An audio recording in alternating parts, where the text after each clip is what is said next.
This conference will now be recorded.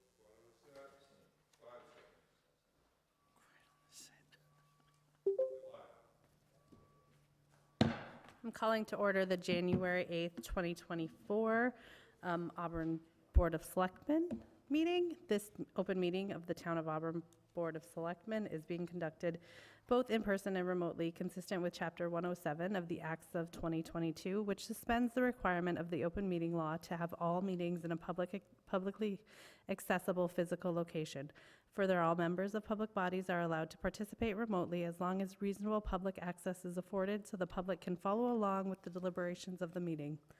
For the public to join this meeting remotely by telephone, you call 408-650-3123 with access code 235-235-861. Or the public can join via computer at global.gotomeeting.com/join/235-235-861. All supporting materials that have been provided to the members of this body are available on the town's website. The public is encouraged to follow along using the posted agenda. Please note this meeting is being recorded by Auburn Cable Television. Is there anyone in the audience recording as well? Seeing none, I would like to note that we do have one member participating remotely. I just want to confirm that all members and persons anticipated on the agenda participating remotely are present and can hear me. Members, when I call your name, can you please respond in the affirmative? Dan Carpenter? I am here. Steve Chambers? Here. Ann Kavanaugh? Here. Todd Corain? Here. Okay. I would also like to note that each vote that's being taken tonight will be a roll call vote. Can we stand for the pledge?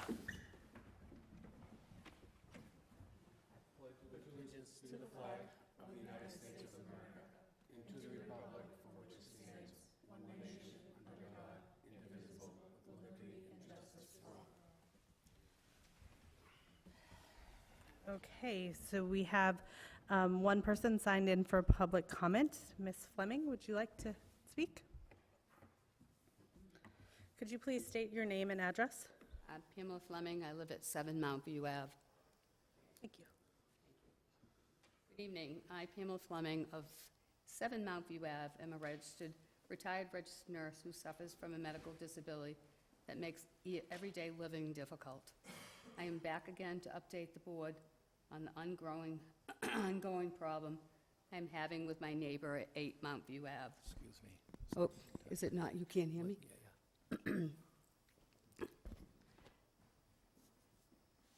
I have previously reported this neighbor who is operating an unlicensed business across the street to me. His all-day and night activity with the noises, lights, and vehicle activity have severely impacted my quality of life. Since I last appeared here, he was issued a cease and desist order by the town on December 14th. His deadline to halt his activity has passed, but he continues doing what he does, which is to repair engines. I've spoken to Caleb Moody of the Code Enforcement Department about this and was told that he still sees no activity when he inspects the location. Despite my witnessing it and having pictures of it, he was unimpressed. I was then told by Caleb Moody, after he met with the neighbor, that the neighbor was going to appear before the Zoning Board of Appeals and promised Caleb Moody that he would not conduct business until the ZBA meeting on February 15th. Mr. Moody called me and reflected this conversation. Caleb was not gone from this home that within 1.5 hours that he violated his promise to Caleb to stop fixing machines. So the cease and desist is not going to be enforced, only issued. I have to ask, what is the point of laws then? All I ask for is equal protection under the law. I would like to attend the future ZBA meeting, but have a prior commitment that will not let me even call in. More interestingly, I don't see the point of having the ZBA involved because my street is zoned for residential use only, and businesses are not even allowed to have a special permit to operate there. I don't know why this lawlessness is being allowed to continue and disturb my peace and the value of my home. Since my last appearance here on 11/27, I have been sworn at and gestured at from the neighbor and have received extreme number of no ID calls, 60 to this day. Started as soon as I left here, as soon as I got home. I don't know who is calling. It is a coincidence. I only pray to God that none of you have to suffer like I am, and I ask the Select Board members intervene and render any help you can give me. Thank you for your time. I will end by passing out a few pictures of the activity that I have taken. Since Thursday, with the impending storm, he has repaired approximately 35 snow blowers. He serves himself first, last, and always. Thank you again. Thank you for the information. Is there anything we can do? So, Madam Chair, I can tell you that I have been quite involved in this matter. What Ms. Fleming conveyed to you tonight, I can tell you was pretty accurate. When Ms. Fleming is called, and it's been on a number of occasions, we have responded as quickly as we could. I told Ms. Fleming our inspectors are not sitting at a desk twiddling their thumbs and waiting for calls to come in. They're out in the field doing inspections, so at a time when they're available, they're going by the house.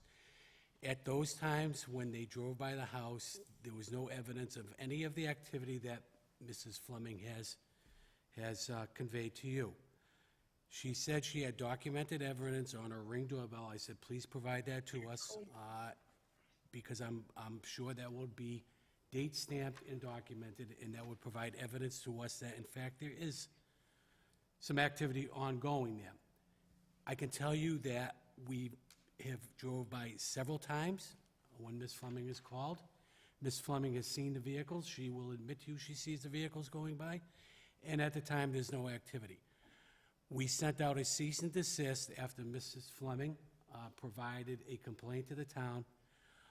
That notice was delivered via registered mail. Subsequent to that, our building commissioner paid a visit to the home, indicated that there was documented evidence showing activity and that he would have to cease and desist. He said he would comply with the cease and desist order until such time his matter is heard before the ZBA. There is a process before the ZBA. The ZBA will make a determination of whether or not it belongs before their regulatory board, but there is a process and we have to respect that. I don't know what the outcome of that is going to be, but certainly I told Mrs. Fleming that the town is in no position to provide 24-hour surveillance of the activity at that place of residence. We are understaffed as it is. Our department head is aware of the situation, and she's in attendance tonight, and we've been following this pretty intensely since the complaint was filed. Do board members have any questions or comments? I have the invoices from the water department. They were quite extensive, and they went back 5 years of him repairing. Remember at last meeting, I had asked for the invoices. I have them with me, and that's one of the reasons why the town issued the cease and desist when they saw how much business was going on, because last time you didn't think there was a business there. I'm so sorry that you're going through this. I thank you for your public comment. I think we need to wait for the ZBA to make the determination. I don't know that there's anything that we can do for you tonight. I wish there was more that we could do to help. If somebody here's car was hit and I witnessed it, wouldn't my testimony to the police or whoever be justified? Why is my being a witness to this every day not justified? Like, I don't need somebody from the town to drive by at 10 miles an hour to verify what I'm saying. I have photos. I've done all the stuff that you've asked me to do.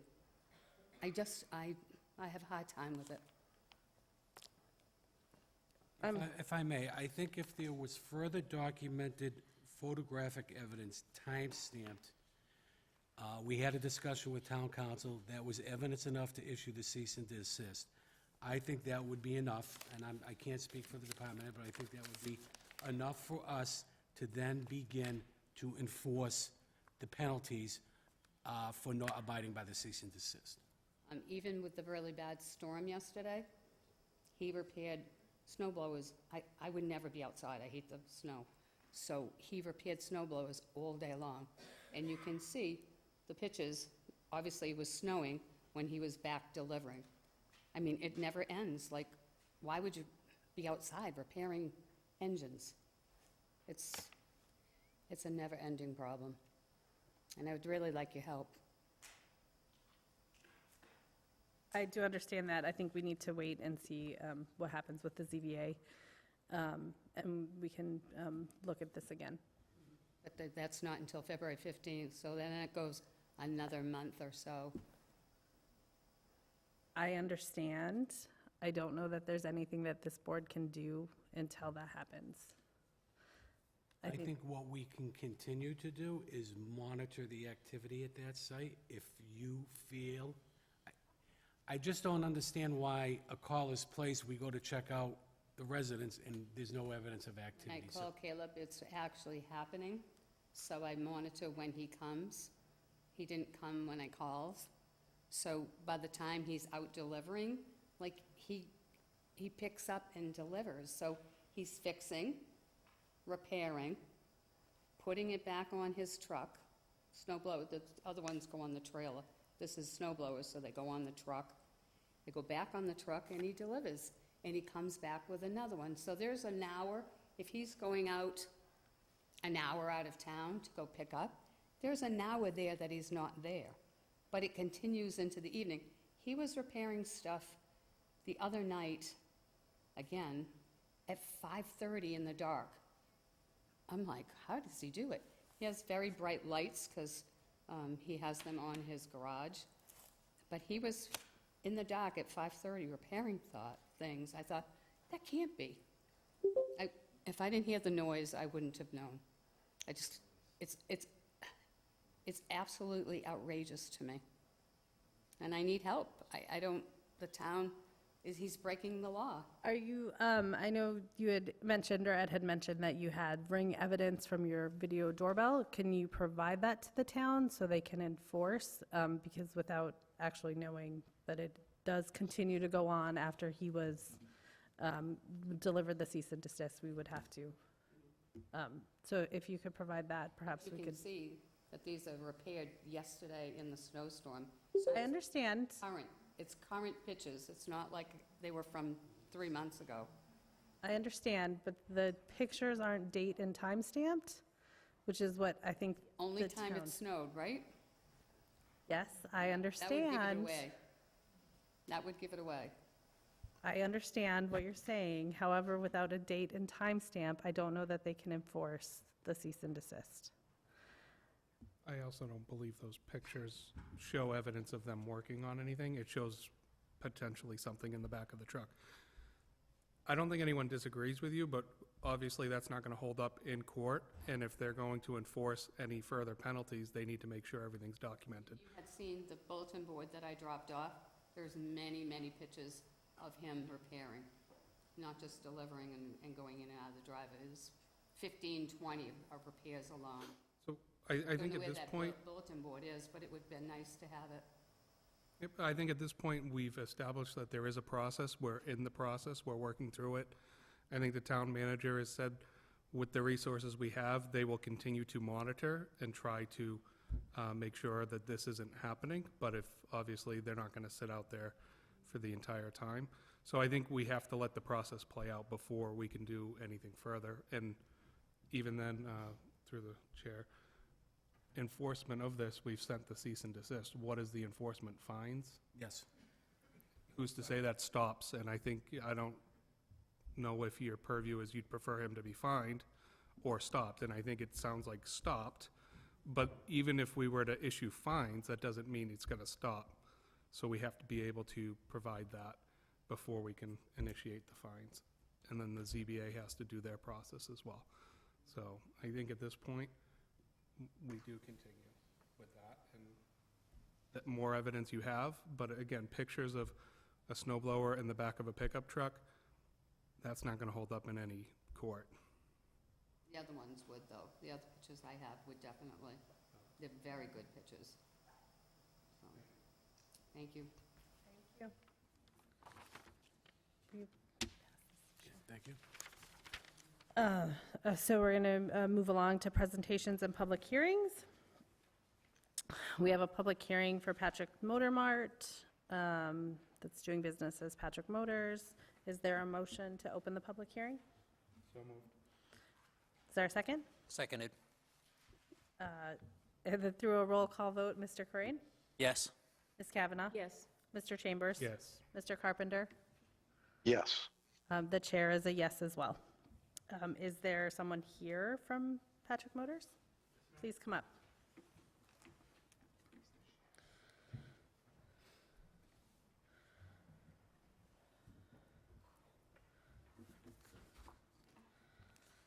Is this a new license? So this is a new license for Class 2 Okay, for the dealership. great. Do board members, are there any public comments? Seeing none, do board members have any comments? Questions?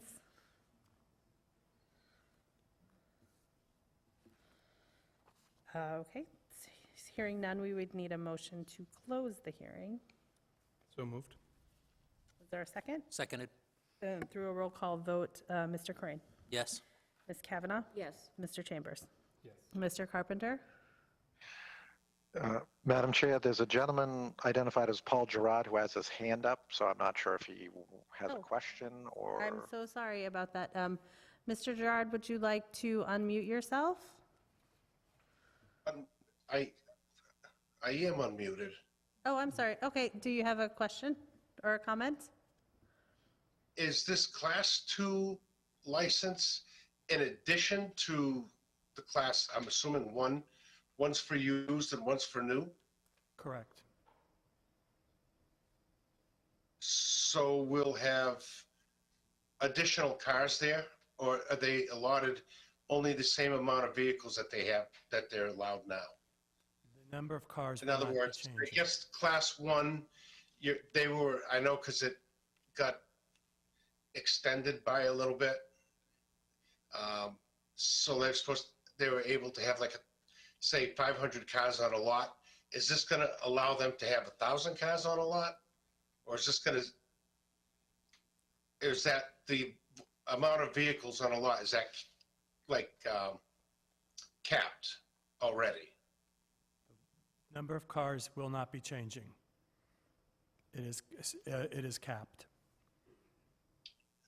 And that was approved by the town when they did the site plans. Because every parking space has to be accounted for, and in the approval process with the town, the Class 2 is merely an additional license. Nothing else is really changing. So you're only allowed a certain amount of cars still, Yes, and whether they're new or old, they all add up. that is correct. Okay. The only thing I'd ask while you're here is, can we stop using the car alarms to find your vehicles? Because we hear this all day long. We set the alarms off so that we can find the vehicle, and it's annoying, quite frankly. I will have to have a conversation with the management at that location. It is incredibly against company policy to do that ever. I Oh, am but on they do it all that the site 4 time. to 5 times a week, as that's not where Oh, my fine. personal office is, and that has never happened to my being there. Whether or not it does happen, I cannot personally address, but I can assure you, when I leave the meeting this evening, I will be talking to the store's general manager and addressing that, because that is not a neighborly thing to do and not a practice that is allowed in our company. Okay, and who's the manager there? Daniel Haig. What was the last name? Haig, Haigh. High, okay. And if I hear this, can I go see him and say enough? Go right ahead. I welcome you to do that. Daniel is usually 100% on board those things. He can miss something, and if he's not in the building that day, but he has, again, other This, staff. this is every day. This is every day. This isn't once in a while. Okay? Which was my concern with the more vehicles. Am I going to hear these horns, sirens every 15, 20 minutes? You know, it's home for me. It's a business for you. And you should be very comfortable living at your home. That's not supposed to be happening. And again, the number of cars will not be changing. Okay. And I will do my very best. I can even give you my direct phone number if you like. I And would. if you have a problem, you can call me personally, and I will assure you that myself and the Patricks will have that fixed. Okay. I'm ready when you are. No problem. It's 774-272-4368. My name is J.D. or John Doherty Dixon.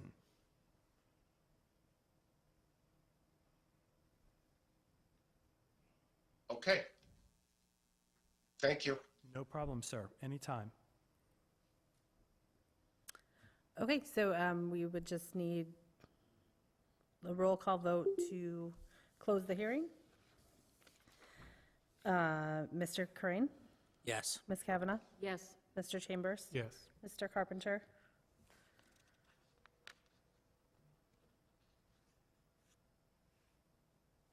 Mr. Carpenter, can you hear me? Yes, sorry. The dreaded, I forgot to unmute. Yes. That's okay. The chair is a yes as well. Make a motion that we approve the license provided that all applicable requirements of the state and town and any of its departments, boards, and commissions have been fulfilled. Said license is subject to all conditions stated upon it. Failure to comply with any and all conditions shall invalidate the license and render it null and void, and with the conditions of the DCG to be placed upon it. Is there a second? I'll second it. Okay, through a roll call vote, Mr. Crane? Yes. Ms. Kavanaugh? Yes. Mr. Chambers? Yes. Mr. Carpenter? Yes. The chair is a yes as well. Thank you so much. Thank you. Have a good evening, You everyone. too. Two.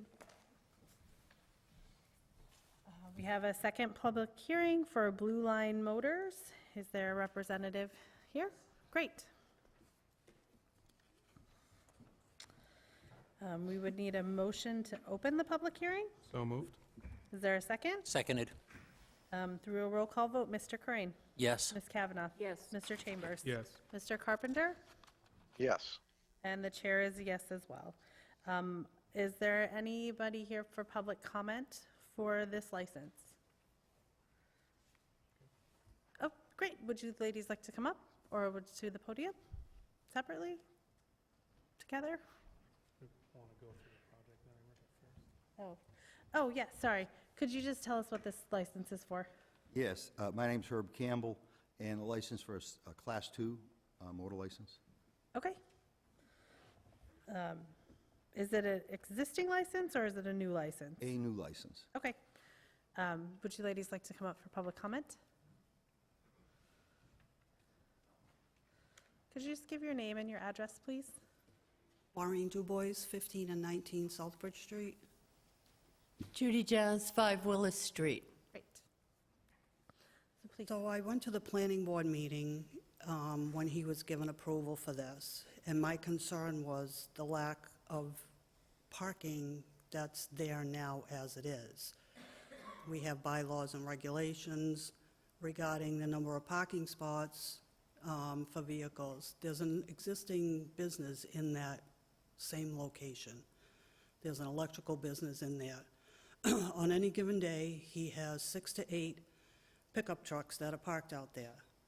So they started doing all of this before even going to the planning board or selectmen or getting any of the proper permitting that they need. They repaved the parking lot. They took out a big chunk of the front lawn and put stone in there, which is where they were originally said they were going to put their cars. That was an objection because the traffic in that situation, that whole corner is a very dangerous corner. They then reduced it to 2 vehicles. They said they were going to move the dumpster. The plot plan that they had laid out was not even accurate at all. So I don't know where they're going to put another 2 cars plus an employee, because they also have a house there with 2 tenants. So they're supposed to have 4 spaces for the tenants. They're supposed to have a parking spot for every one of the employees that leave their vehicles there for the electrical business. I don't know where they're going to put any additional vehicles. The planning board told them that where they have the stone, that they're not allowed to park cars there. They're parking cars on there. There was a car on there tonight as we came by, parked on the stone. Where they were going to put their snow and move the dumpster, I just don't know. That corner and the traffic down there is so bad right now, it's ridiculous. I've been meaning to come before you people to talk about the whole situation over there at Polar, which is totally out of control. And now you want to put a used car lot right on that same very corner. I will be back here at another time to talk about the Polar situation because, like I said, completely out of control, and nobody has any idea the nonsense that goes on over there. I just don't know where they're going to put these vehicles, and what's to stop him 6 months from now to going from 2 vehicles to 10. Do you have any comments, sir? Most of these questions were addressed at the planning board. We gave a parking lot diagram where all the parking spaces would be. They were all compliant to the town's length and width. I am not currently operating at the location. I have no vehicles there. There are vehicles there from the employees. The parking lot was recently paved. They have not striped it, which was as a result of us not sure of what we were doing with the parking spaces that I would need. We originally applied for a 4-car license, and there were some concerns by the neighbor, and we reduced it to a 2-car license. As far as the traffic problem, I don't know what I could say other than that we're going to put 2 cars for sale on the lot. I don't see how that could create a traffic problem on Southbridge Street. We're trying to comply with everything that the town is asking for, and as I said, it's all been repaved, and there was a section that we would like to have used to put the cars on, and then there was an issue of paving it because it extended the property, so we ceased and desisted that. It's something we will address in the future, and they apparently would need a study to determine the water runoff and where it would go. It's approximately 400 square feet, a 20 by 20 area. That would be addressed down the road, and obviously we'd go in front of the planning board and make sure everything was compliant, and if we got the permission, that would be great. But for right now, it's just basically used as a warehouse for the electrical company, and there is a 2-family there, and there are a few cars. But once we stripe the parking lot, it will regulate itself as far as where vehicles will be able to park. So if there's only 13 spaces, there's only going to be 13 vehicles. I don't know how else to address it other than that. Thank you. Do you have any additional comments? Judy Jazz. I wasn't able to go to the planning board meeting, so thank you for catching me up with that. But I did get the diagram that he's speaking to. Excuse me. It was very rudimentary and inaccurate in terms of distance and where the buildings are in juxtaposition to the cars and so on and so forth. Several years ago, we did a traffic study on that corner because the bank wanted to put in a building and drive in and out onto our street from that corner. And it was found to be extremely dangerous and a busy intersection. And they made the bank close off that corner, but build it so that the fire truck can get in there. And that's the only vehicle that's supposed to be able to get in there at that. It's a blind corner. Willis comes here, Elmwood goes around, and up here you have to make an L turn just to make a right turn to go up Elmwood. And he is at the right bottom, opposite the L turn. People ride up the side. There was a motorcycle accident that my husband was involved in because a car came up the side and was in an accident. So I've been there over 30 years. We want our neighborhood to stay reasonably quiet. We don't want a three-ring circus on the corner lot there. And you know Auburn lots are very small. The electrical business has been there for years. No problem with the original one. This is a whole different electrical company that's in there now. And they used to have a lawyer up on top. And they rented to families. How much do you want to have going on one Auburn lot? I have to go through hoops just to put an addition on mine. We're in wetlands areas. We just put up a duplex on that corner. It's insane that you're even asking this. I can't imagine why you need to sell cars on a lot that's full of everything else. That's all I have to say. Thank you. Is there anybody online that has any comments, public comments? As I had indicated originally to the planning board, when I said we originally started with a 4-car license and we reduced it to 2, I don't think 2 is an unreasonable number. And as I explained to the planning board and to the woman, I apologize, I don't remember your name. But as I explained to her, the majority of the sales of the car are going to be done online. I'm going to have a couple of cars. I will advertise them on Auto Trader.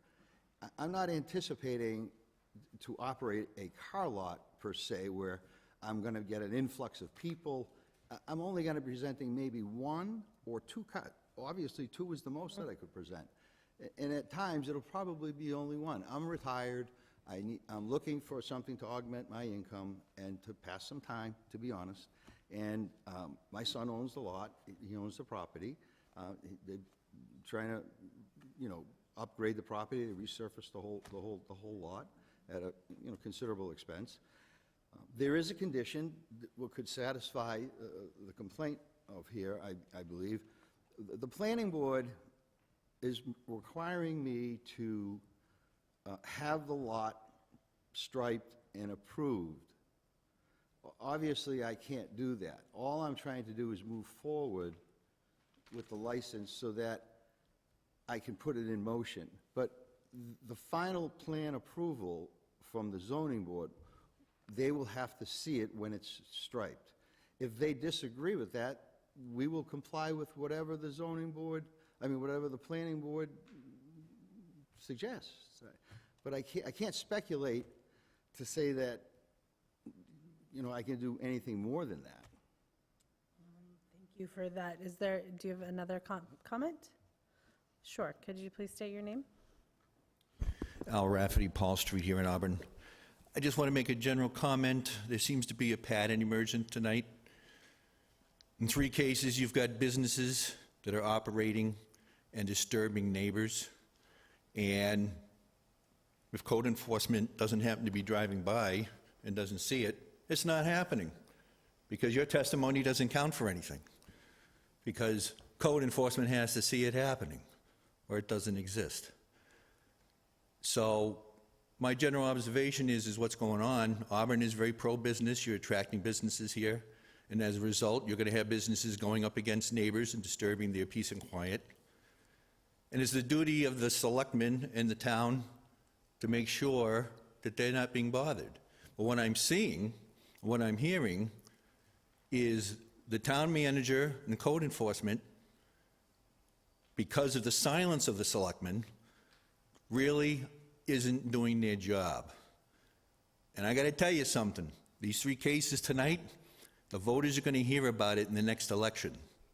And God forbid, if you're running for election, because I'm going to put this out to the public to show what you folks are not doing. And that's just observing these 3 cases tonight. It's ridiculous what's going on. It really is. Thank you. Thank you for your comments. Do select board members have any questions or comments? Just one final comment I'd like to add. We have already assured the planning board, we are doing no repairs to any vehicles. There will be no repairs, no oil changes, no detailing, nothing mechanical will take place on the property relative to Blue Line Motors. Thank you. Just basic for show. Thank you for that. Seeing no. Can I just have Certainly, one yeah. question? I just want to confirm what the gentleman said. So the gentleman said that the condition of the planning board was that the planning board would see the final striping and approve it, but it looks, just for clarification purposes, it looks like the planning board's final is that the proposed striping for parking will be reviewed by the DPW before final painting to ensure compliance with the approved plan. So it will be DPW staff that will be looking at that. I apologize for that error. It was just wanna make sure the everyone's on the same DPW. He referred me to a woman, I don't recall her name right now, but they will come and inspect. And if they have any concerns, they will either allow or disallow or rearrange or whatever it might be, and we will comply with whatever the DPW requests. So Okay, question. So are you building an office there too? there'll be an office on the second floor. There's an office space that I will use, but there will be no new construction. It's existing. So no new space? You're No gonna new use what's there. construction, nothing. It's And just- I see that your parking spaces, and 4 parking spaces to display. So is that your limit? You can only have 4 vehicles there? It'll be 2. We reduced it, the original application was for 4. Due to some concerns, we agreed to reduce it to 2, and we're quite satisfied with that. It would be fine. Thank you. You're welcome.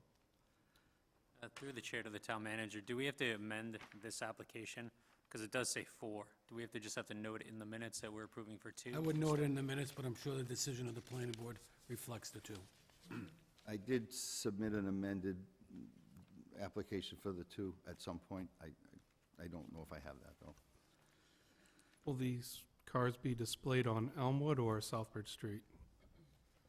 They will be displayed almost to the back of the lot on Elmwood Street.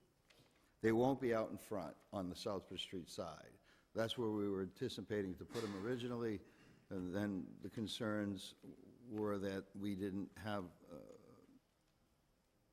the opportunity to do the drainage study for the drainage and everything. So we're just going to put 2 spots on the side. If you go up Elmwood Street, it'll be on the left-hand side on the building. And advertising for it will be online, or are you going to be posting signage on that lot as well? The vehicle would have a for sale sign on it. We're not going to erect any, a sign. We're not going to put up any signage, like a pole sign or anything like that. It'll be just a shingle on the door where the office is that indicates Blue Line Motors. But once again, I don't expect to interfere with any traffic flow of any kind. You can certainly come up and make another public comment.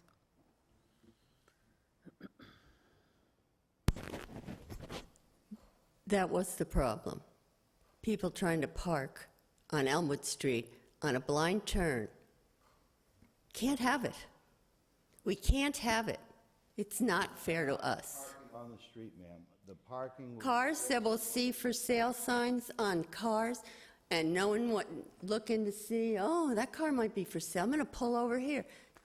What do you think's going to happen? We live there. You don't. I appreciate that. But I honestly don't believe that 2 vehicles for sale there will create such a nuisance that would disrupt anybody. Well, you haven't been around there long enough. That's part of your problem, is you haven't been around there long enough.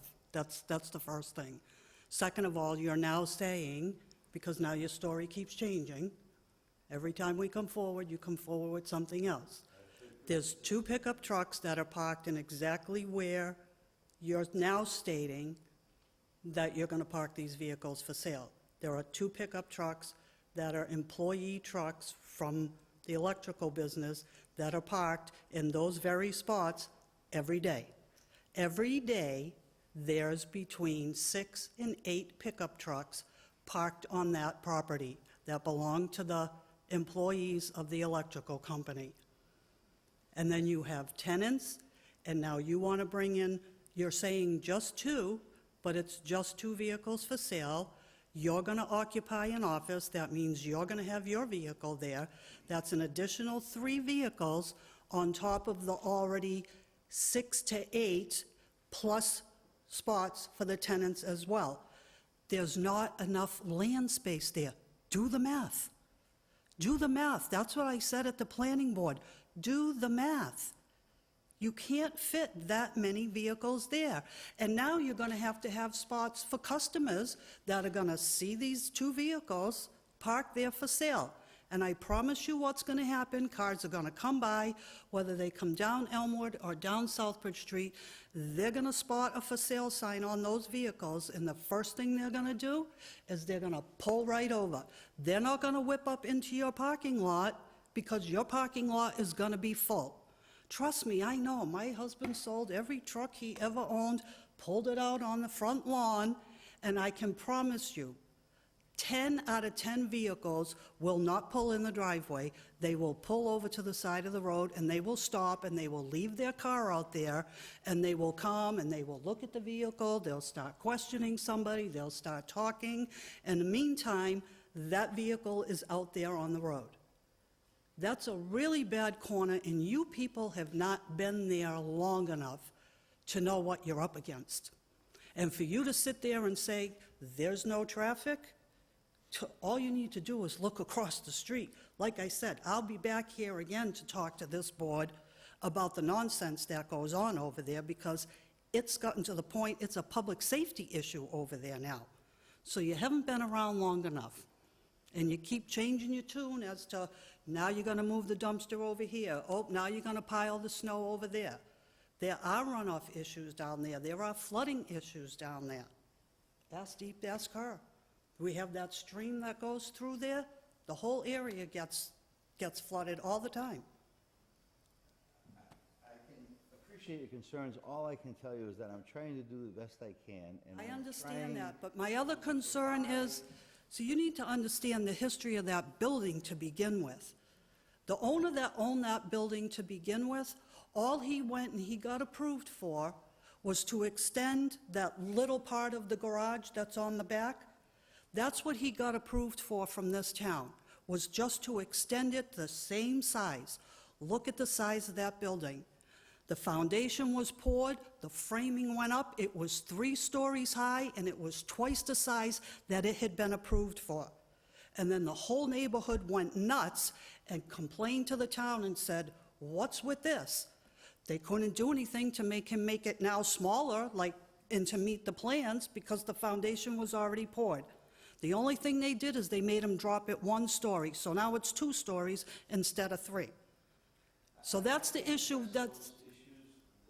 Obviously, they were done at some point. Right, and that's the concern of all the neighbors, because we've been through this with businesses. We understand it's a highway business, but what's to stop you from now, today, saying, oh, we're only going to have 2 cars, and then 6 months or a year from now, like even now, when you're not supposed to be parking those cars on the stone, I've seen trucks parked on that stone more than once now since you started this whole process. I'm not parking anything there. Well, then, like I said, you've got another business in there, so now there's 2 of you going at it.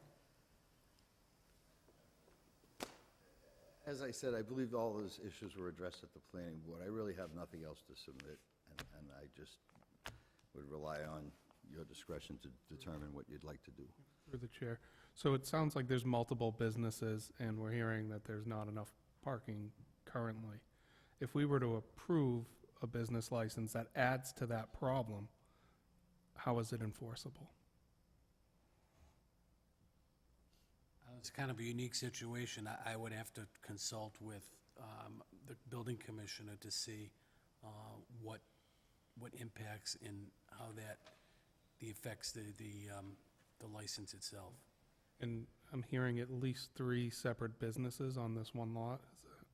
Is that, no? No, that's not accurate.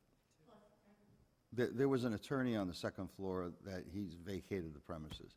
That's basically used for a warehouse for the electrical supply, and the parking lot is sufficient to supply what we need. That's why we went to the planning board, and they approved it. They approved the parking lot plan. So I can appreciate their concerns, but I believe the planning board looked at the plans and approved them because there is sufficient space. The parking lot's mapped out. They review the plans. The only thing that is got to take place is the striping. I can't put stripes down now with the snow, but we've satisfied all the requirements for what we need, and there's ample space. Whether somebody's opinion is different from mine, I can appreciate that, but the fact that the plan was submitted and reviewed and accepted. The DPW signed off on their plan already? So it was reviewed by DCG, and they didn't raise any of the parking issue that was being raised tonight. All right, no, and it's not this board's decision on that. I just want to make sure, if we're looking to approve a license that increases an already existing bad condition, I mean, how was that? I'd like to know what enforcement is available. So based on what the planning board approved, I just want to verify that we're not going to add to an existing problem. The planning board approval caps the amount of spaces That's that correct. this business can use. If it exceeds that in any way, shape, or form, there's an enforceable aspect as a result of that. And we fully intend to comply with the spaces. Through the chair, or to Mr. Kazanovich, how many spaces are allocated for the electric company? I'm assuming that to run their business, they have to have a certain amount allocated to them. I do not have an answer for you, but certainly we can check that out. And wouldn't parking spaces have to be designated for that, the property, residential property, right? Yes. And What is the zoning in that area? It's all zoned commercial? It's a Business. highway Highway business. business, all right. And would it ever be possible to put up signs that said no parking on Elmwood Street or on Southbridge Street? I would have to consult the DPW director in terms of making that recommendation. It may be permissible, but I just don't know if there are restrictions. Thank you. Are there any other questions or comments from the public or anybody online?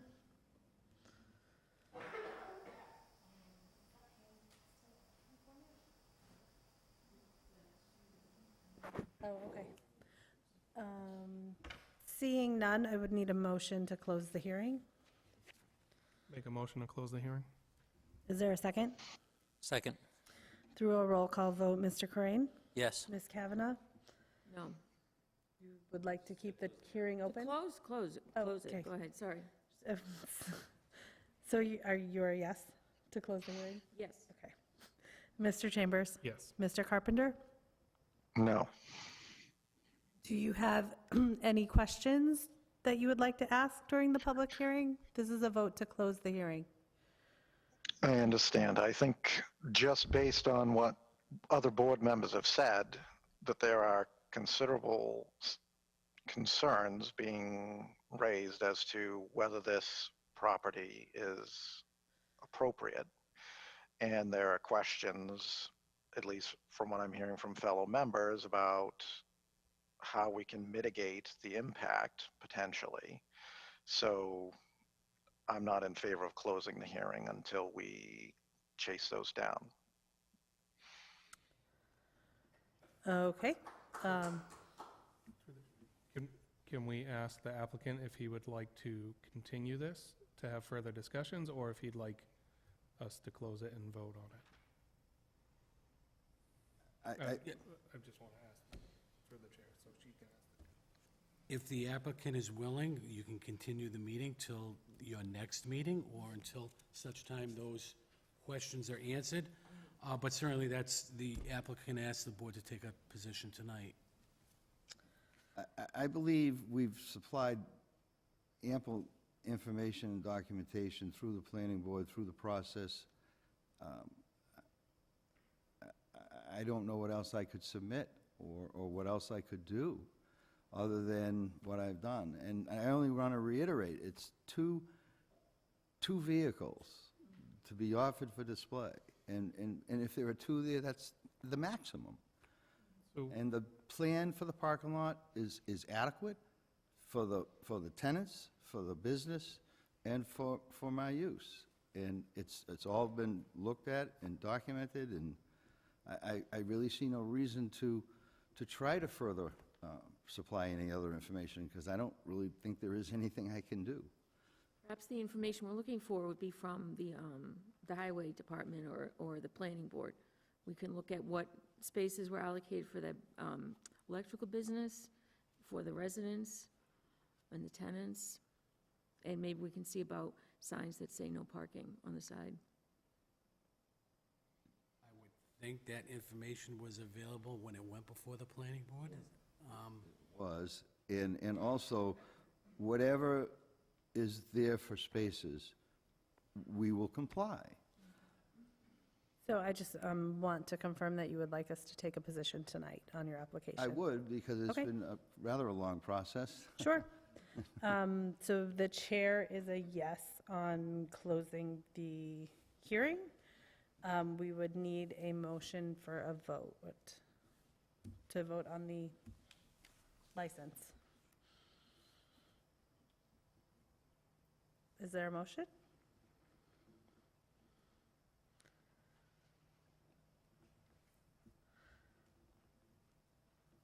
Seeing no motion, perhaps we could continue this hearing until we can get some more information. I'm so sorry. That's quite all right.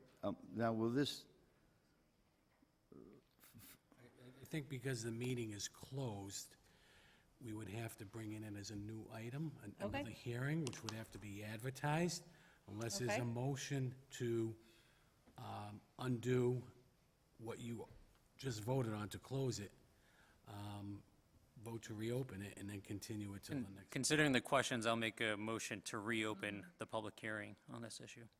Is there a second? Second, Through the roll call vote, Mr. Crane? Yes. Ms. Kavanaugh? yes. Mr. Chambers? Yes. Mr. Carpenter? Yes. And the chair is a yes as well. Since this is reopened, in order to not waste this gentleman's time, again, can we just explain each member for town administration what we'd be looking for at the next public hearing? 'Cause it sounds like we're not looking for information from the petitioner, we're looking for information from the staff. So what I would like to know, and this is probably shared by some other members based on comments, is a report from DPW, whether they have reviewed and have signed off on that pavement marking plan, as well as whether parking is currently allowed on Elmwood, and if it is, what would be needed to, for this board to make a motion to make it no parking anytime. Certainly improve the safety, whether this business moves in there or not. I do live in that neighborhood. As well as, I imagine we may want a statement from the planning department relative to the board's discussion on parking allocation on that private lot, and whether it meets the needs of both businesses as well as the residential.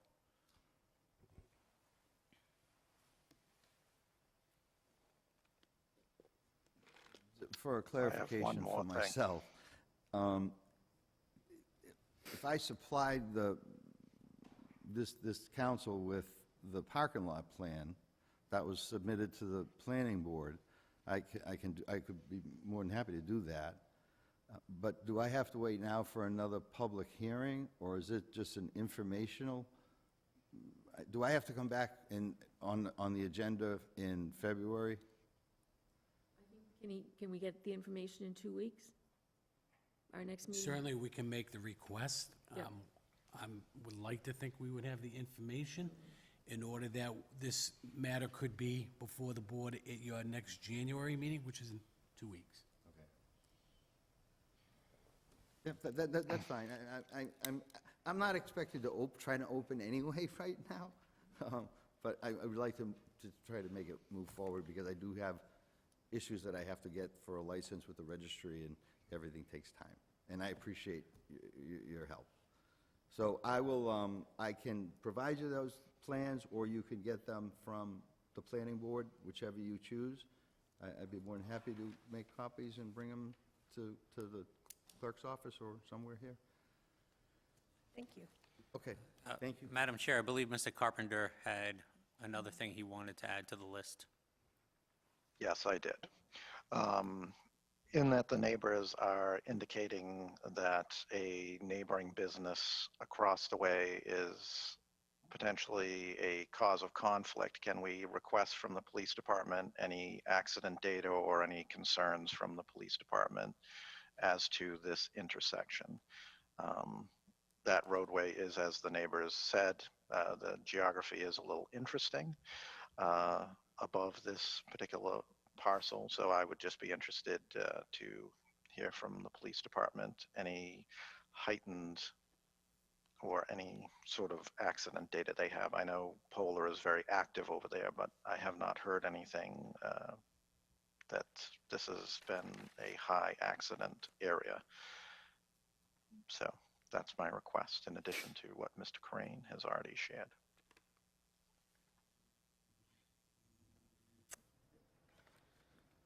I have one other question, if you don't mind. Sure. It was a rather lengthy process to get the registered mail return receipt requested. Do I need to do that again for the next hearing? Again? I believe No, any it's a continuation. hearing It's a continuation of a requires hearing. It's not notification to the abutters needing to once again, re-notify. so- There's no need to re-notify the abutters. You've done that. You've satisfied the requirement. So, hold on, Mr. Carpenter, because the answer you just provided is different from what the town manager just provided. So I know as it related to the poll hearings, there was, We had, I had made that request that we notify the abutters again out of a courtesy in order for them. so just to be consistent, I don't know if you want to follow that or you want to deviate from that as it relates to this item. So, while I understand the expense and the concern, I think the courtesy to the neighbors goes a long way in terms of notifying them when issues are on our agenda, and I would make that request of every public hearing we have that's continued. But that is just my personal opinion. Okay, if that's the board's- And that is different than the abutter or the applicant submitting that. That was the town doing that, the office staff doing that. Am I incorrect in that, Madam Chair?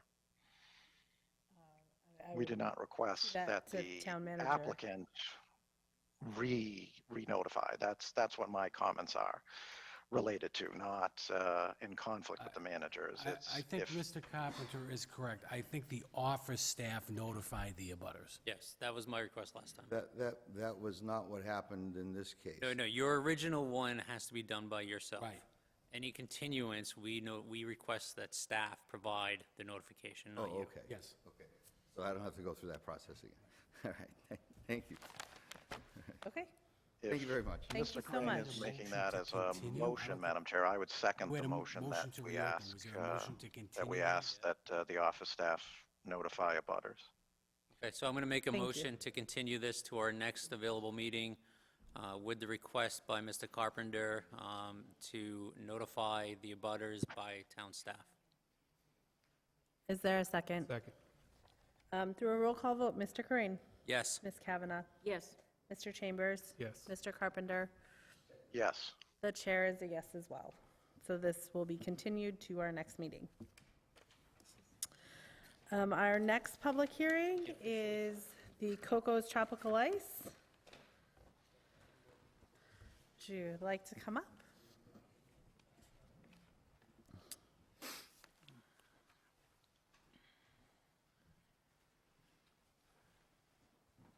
Could you give your name and just what the application is for? Yes, my name is Richard Coburn. The application is for a particular and indoor entertainment license. Okay. Is there anybody here for public comment?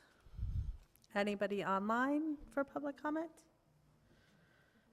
Seeing none, Do we need to open? Yeah, need to open. Yeah, oh, sorry. Make a motion to open Thank the you. public hearing. Seconded. Through a roll call vote, Mr. Corain? Yes. Ms. Kavanaugh? Yes. Mr. Chambers? Mr. Carpenter? Yes. The chair is a yes as well.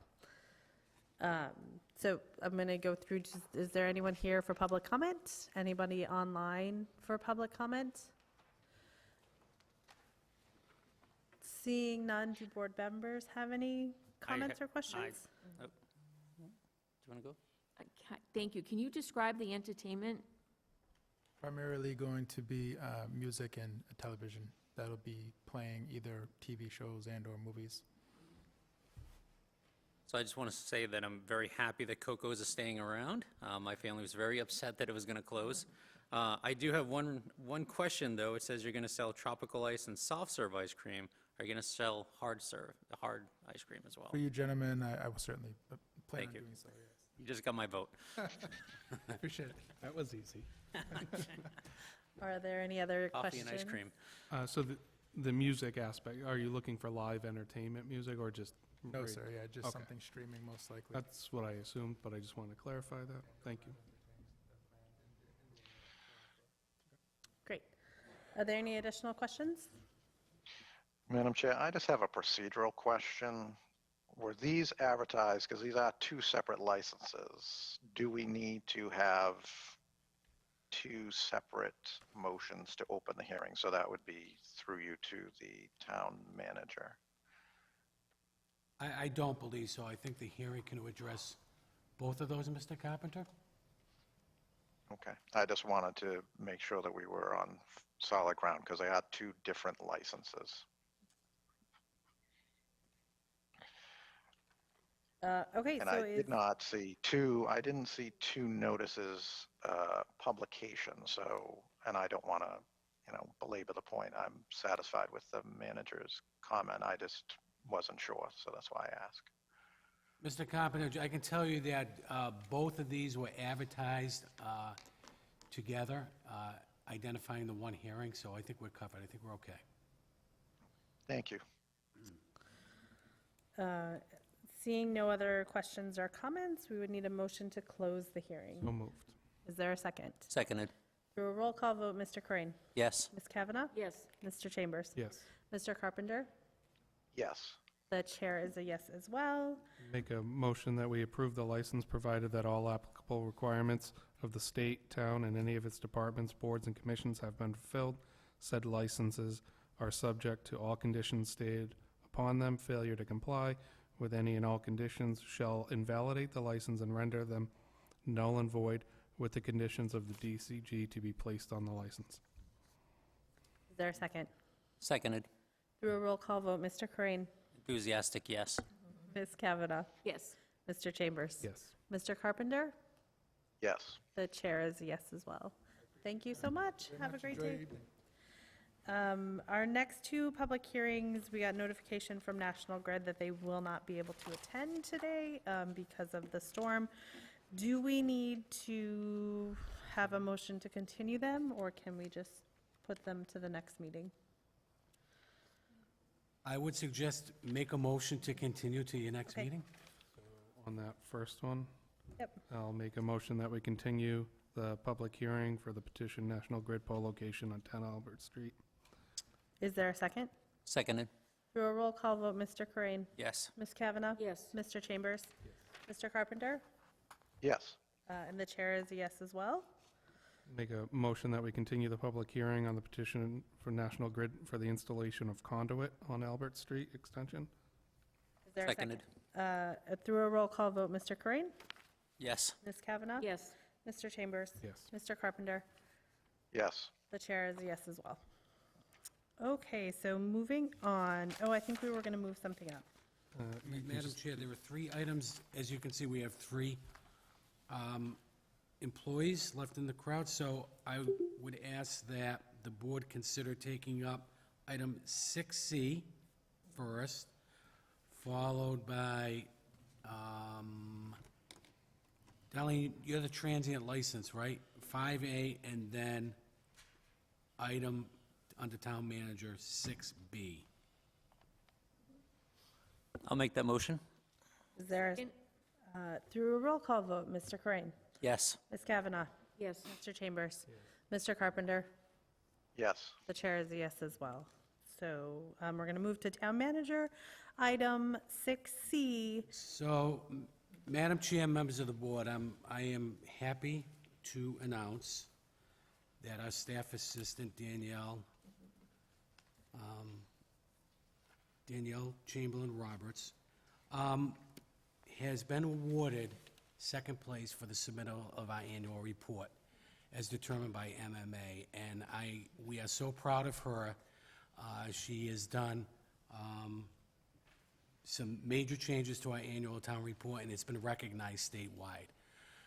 Danielle was a little disappointed that she wasn't able to claim the top prize and is already doing some research to find out how we can better our report. So we are all proud of you, Danielle. That is huge. That is a nice accomplishment, and it really puts the town in a good position. Her accomplishments and that award is going to be recognized at the MMA conference. So I just wanted to recognize her before the board tonight and let her know that we are all very proud of her. How many towns, is this for all the towns in the state that do reports? So all municipalities, 351, can submit. I don't know how many were submitted, but I know that there are communities that submit on an annual basis, so kudos to Danielle. Congratulations. Congratulations. Congratulations and thank you for all your Yeah. hard work. That's wonderful.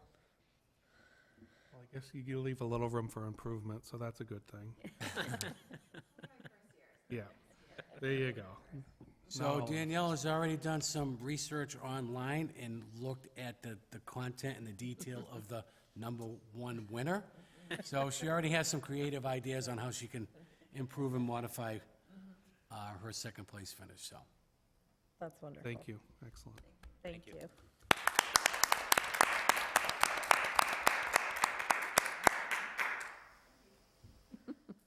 I can tell you that our assistant town manager was instrumental in convincing her to submit, so thank you, Dory, for suggesting that to Danielle. I think you recognize her talents and her accomplishments as well. That's wonderful. So next, we're going to move to Select Board General Item, the transient, 5A, the transient vendor license.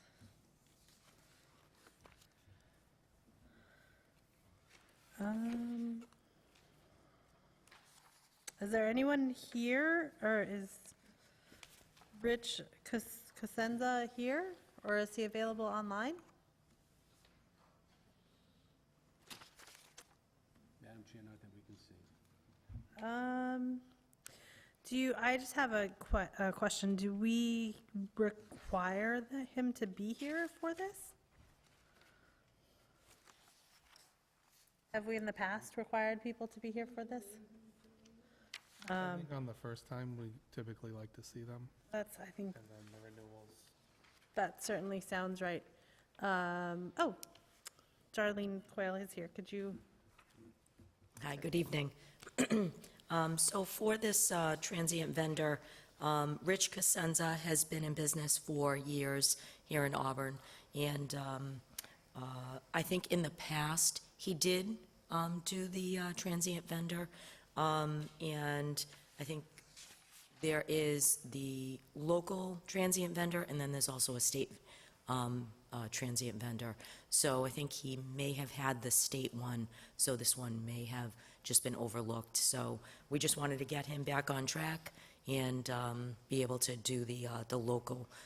He has gone through the permitting process with our department and done successful inspection as in years past. So just wanted to let you know the Board of Health has no objection to this. Great, thank you for that. So seeing that this is not his initial and he's had a state one, is there a motion? Madam Chair, I'll make a motion to approve the license, provided that all applicable requirements of the state and town and any of its departments, boards, and commissions have been fulfilled. Said license is subject to all the conditions stated upon it. Failure to comply with any and all of the conditions shall invalidate the license and render it null and void. Second. Okay, through a roll call vote, Mr. Crane. Yes. Ms. Kavanaugh. Yes. Mr. Chambers. Yes. Mr. Carpenter. Yes. The chair is a yes as well. Great. And now we are moving back down to Town Manager item B, the sewer connection fees. Madam Chair, I have Nicholas Schwartz, our Sewer Superintendent and Assistant DPW Director, here to explain to you an action that was taken by the Board of Sewer Commissioners.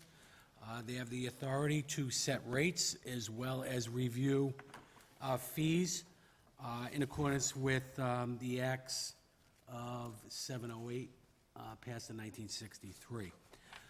So with that, I asked Nick to put together, because I know there has been some recent discussion on various social media on recent sewer connection fee increases.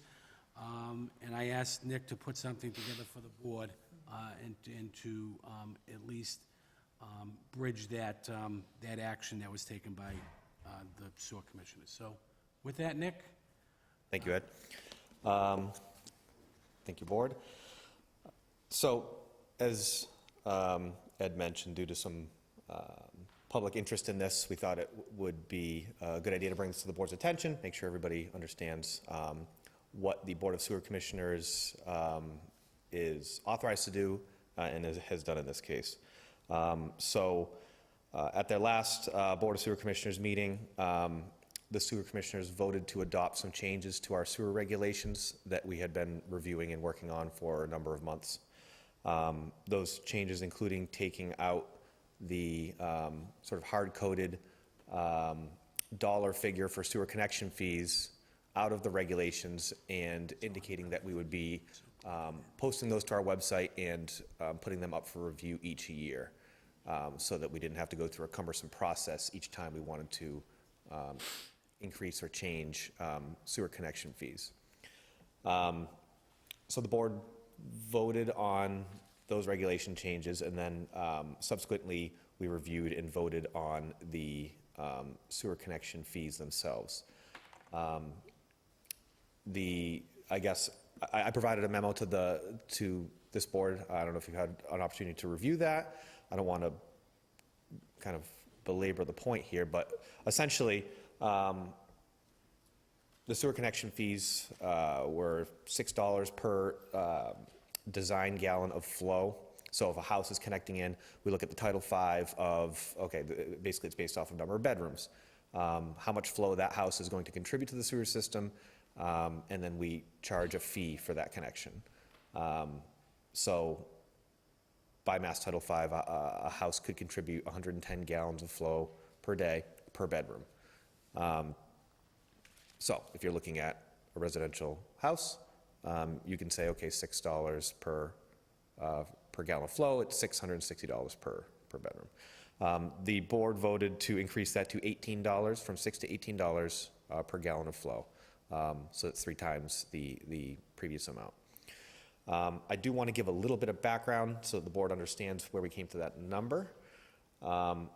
Previously, I believe it was maybe 10 or 12 years ago, the Board of Sewer Commissioners adopted a fee as part of our regulations to address inflow and infiltration into the sewer system. It's something that all towns are addressing now, and we're no different.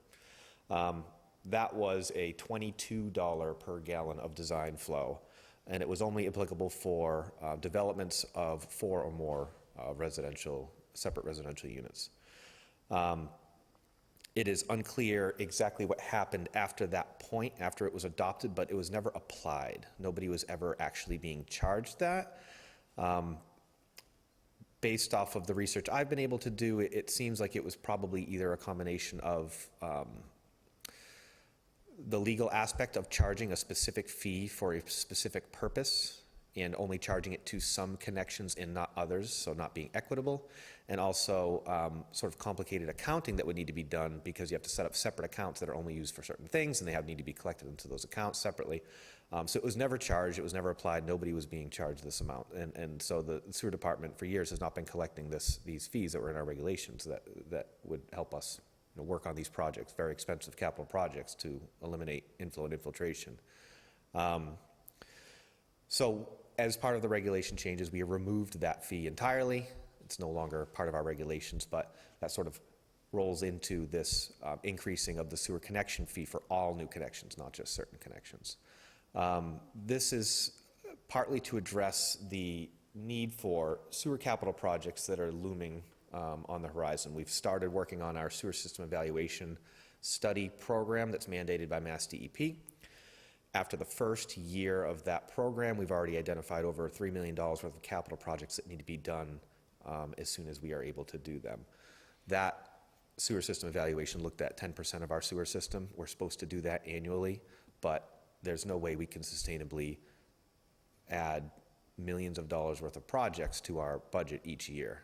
So right now we're working through how we are going to address the ones that have already been identified. But the fact of the matter is they will continue to be identified. We have an aging sewer system. It was built in the 70s. Minimal maintenance and work has needed to be done, of course, but it is going to start becoming something that we will need to address as our system continues to age. So this was a way to raise some of those funds without having to impact our sewer rate payers. We did raise sewer rates this year to address our operating budget and our capital budget, but continuing to raise sewer rates is not something that we're interested in doing or want to do other than what we need to do. So this is a way for us to generate additional revenue without impacting our current residents who are currently connected to the sewer system. So I guess outside of that, I'm happy to entertain any questions or discussion that the board wants to ask me about that. Thank you. Do board members have any questions? I just have a couple questions. So this new fee increase is for new connections, so these would be new units coming online that need to connect into the sewer? That's correct. Not necessarily new units. It could be existing houses, but that are not currently connected. Okay. So new into the system? Correct. Okay. Yes. Not currently connected into the sewer system. That is right. And I just have a question, either through yourself or through the town, to the town manager. When the Board of Sewer Commissioners takes a vote on fees, do they hold a public hearing ahead of time to notify the public and provide opportunity for input or public comment? Do we know? I'll turn to Nick. Well, certainly their meetings are posted with an agenda. Yeah, that's the extent of what we do. I guess there's no additional public hearings. There's no additional notification to the public? The only notification is the social media or something along that lines? No, there is not. Not outside of the posting the agenda for the meetings and the meetings themselves. Question, what percentage of the town does not have sewers, is not connected? Is not connected. I don't have the exact number, but I want to say we've looked at that, and it's been around 80 to 85% is connected to sewer, so the remainder not being connected to sewer. Thank you. And how many, for 2023, how many new connections were made? In 2023, I believe we identified 80 new connections that were made during that time. And some of those numbers can be skewed if we get a large development.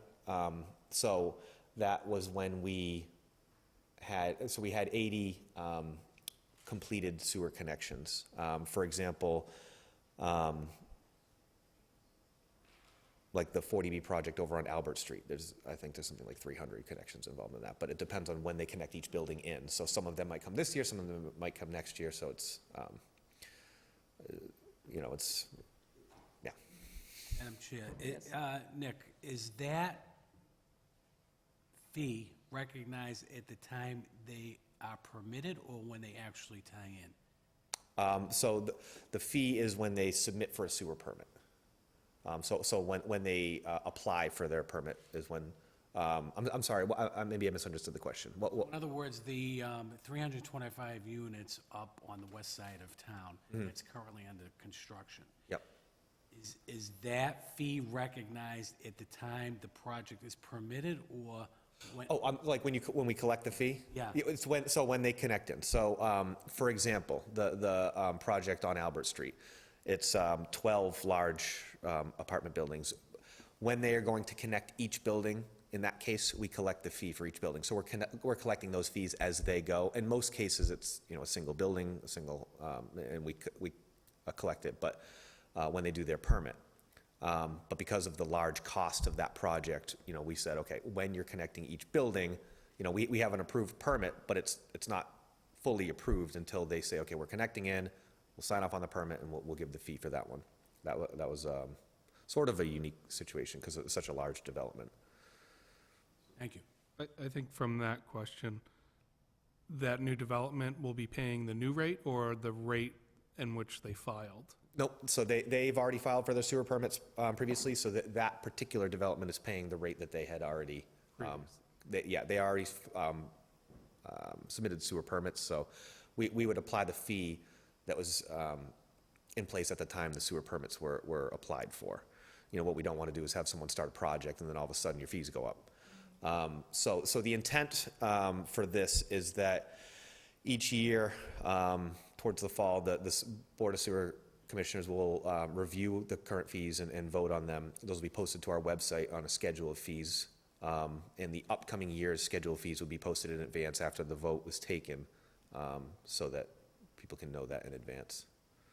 Do you imagine you're changing these on a fiscal year basis or a calendar year basis? The fees are active as of January 1st of each year. The schedule of fees. And that was something that was adopted in the new sewer regulation, or as the changes to the sewer regulations, we had indicated that all fees would be as of the January 1st of each year. Just to confirm, there's been no change, well, there actually has been a change in the sewer rate charged. Yeah, that change was earlier in the year. That was made at their June meeting, Okay. for the bills that went For out. the July 1 that. Correct, bill. correct. Okay. Is this considered a service, or is this, I know you can charge for that service, but this is a connection fee. You guys aren't actually doing the connection, right? So when they connect, they're paying for that connection. This is for the right to connect to it? Yes, I guess that's how you would think of it. Now, is there a statutory limit, you can't, and I'm just concerned, if the fees continue to go up, is there an unlimited amount that you can do? Because I know most of our fees that we approve through our fee schedule have to be for reasonable expected cost to the town. And I know you just said, millions of dollars of expected work, but is there a rate that we're looking to achieve?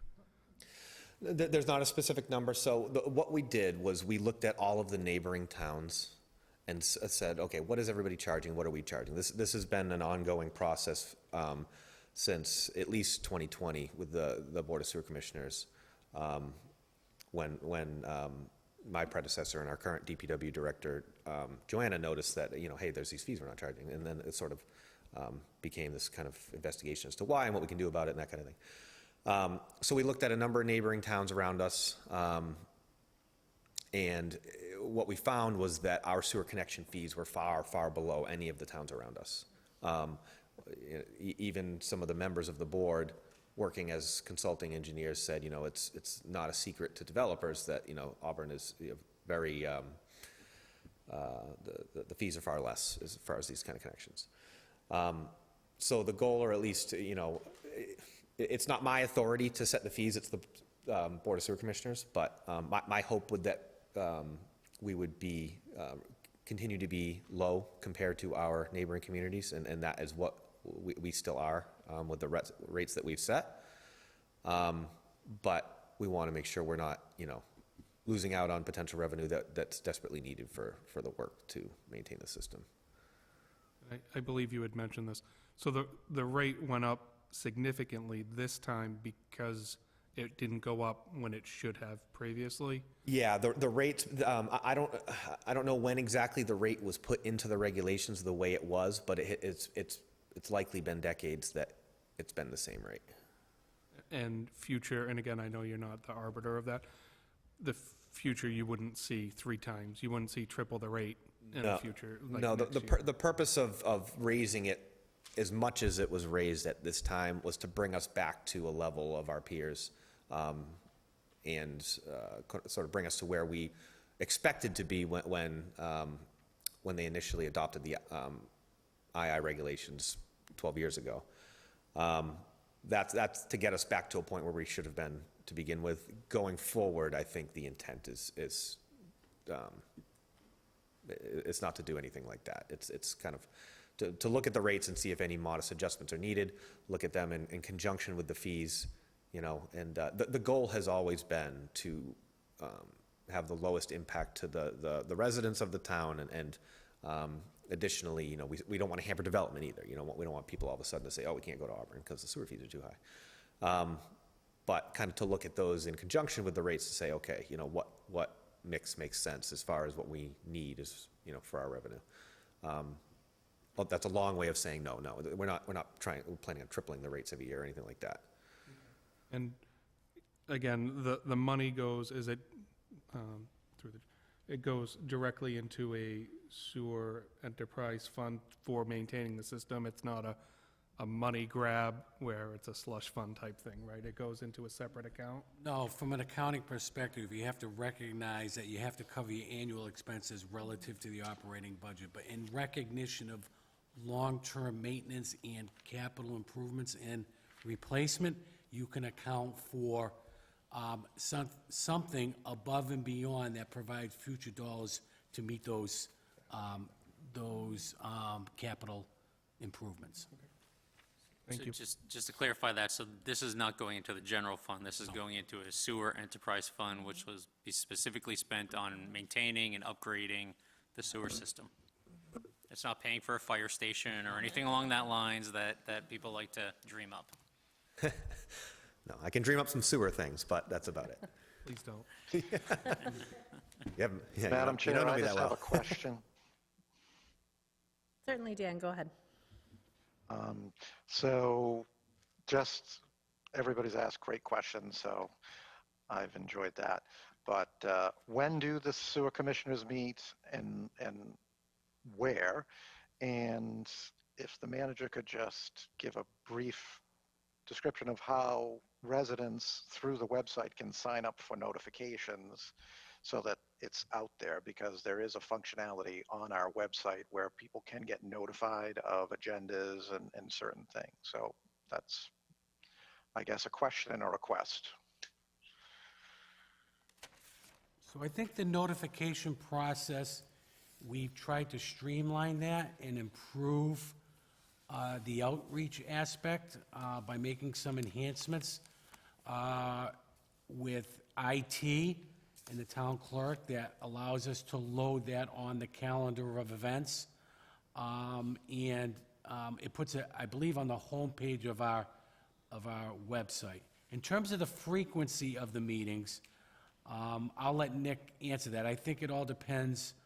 I don't know if they meet on a monthly basis typically, and if there's no items, then the meeting may be canceled to the following month? Yeah, so the Board of Sewer Commissioners does not have a regular meeting schedule. At each meeting, they vote on when the next meeting is going to be held, and it's typically a tentative date, and then we confirm ahead of time, is everybody available? In general, they meet approximately every 1 to 2 months. It's been about 2 months is probably closer to how often they meet. And like I said, we kind of vote on that at each meeting, when the next meeting is going to be. Do they have a set time if they don't have a set date, and where do they meet? They meet at the DPW. It is or it has at least historically been Thursdays at 4:30 on whatever, whenever they choose to meet. That is at the discretion of the board. I will say that one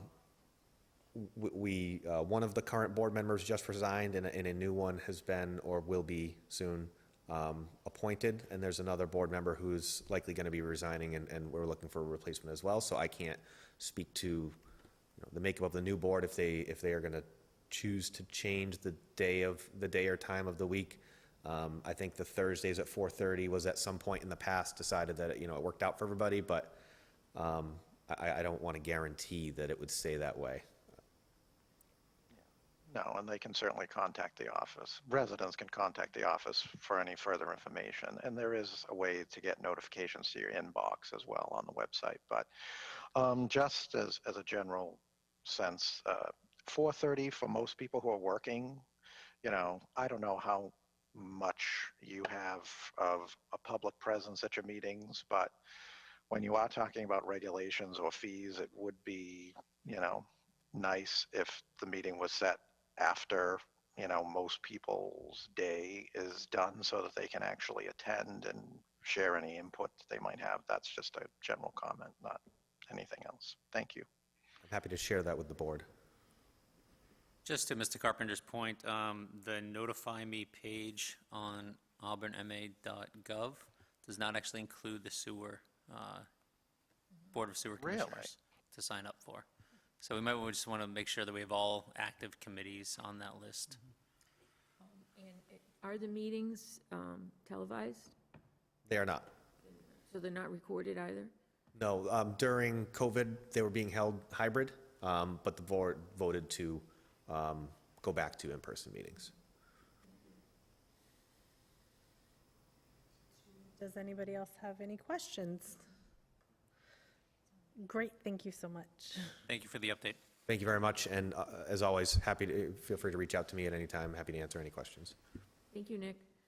Thanks. Thank you. So I'm going to go back in order. Communications, we have none. So we will be moving on to 5, that was number 4. So if you're following along, we're moving to number 5B, the special town meeting warrant. Before the board takes any action on this, this item, I know the chief is on remotely. He knew there were going to be a couple of items relative to the consideration for the purchase of land and how that relates to potentially the approval for a new fire headquarters.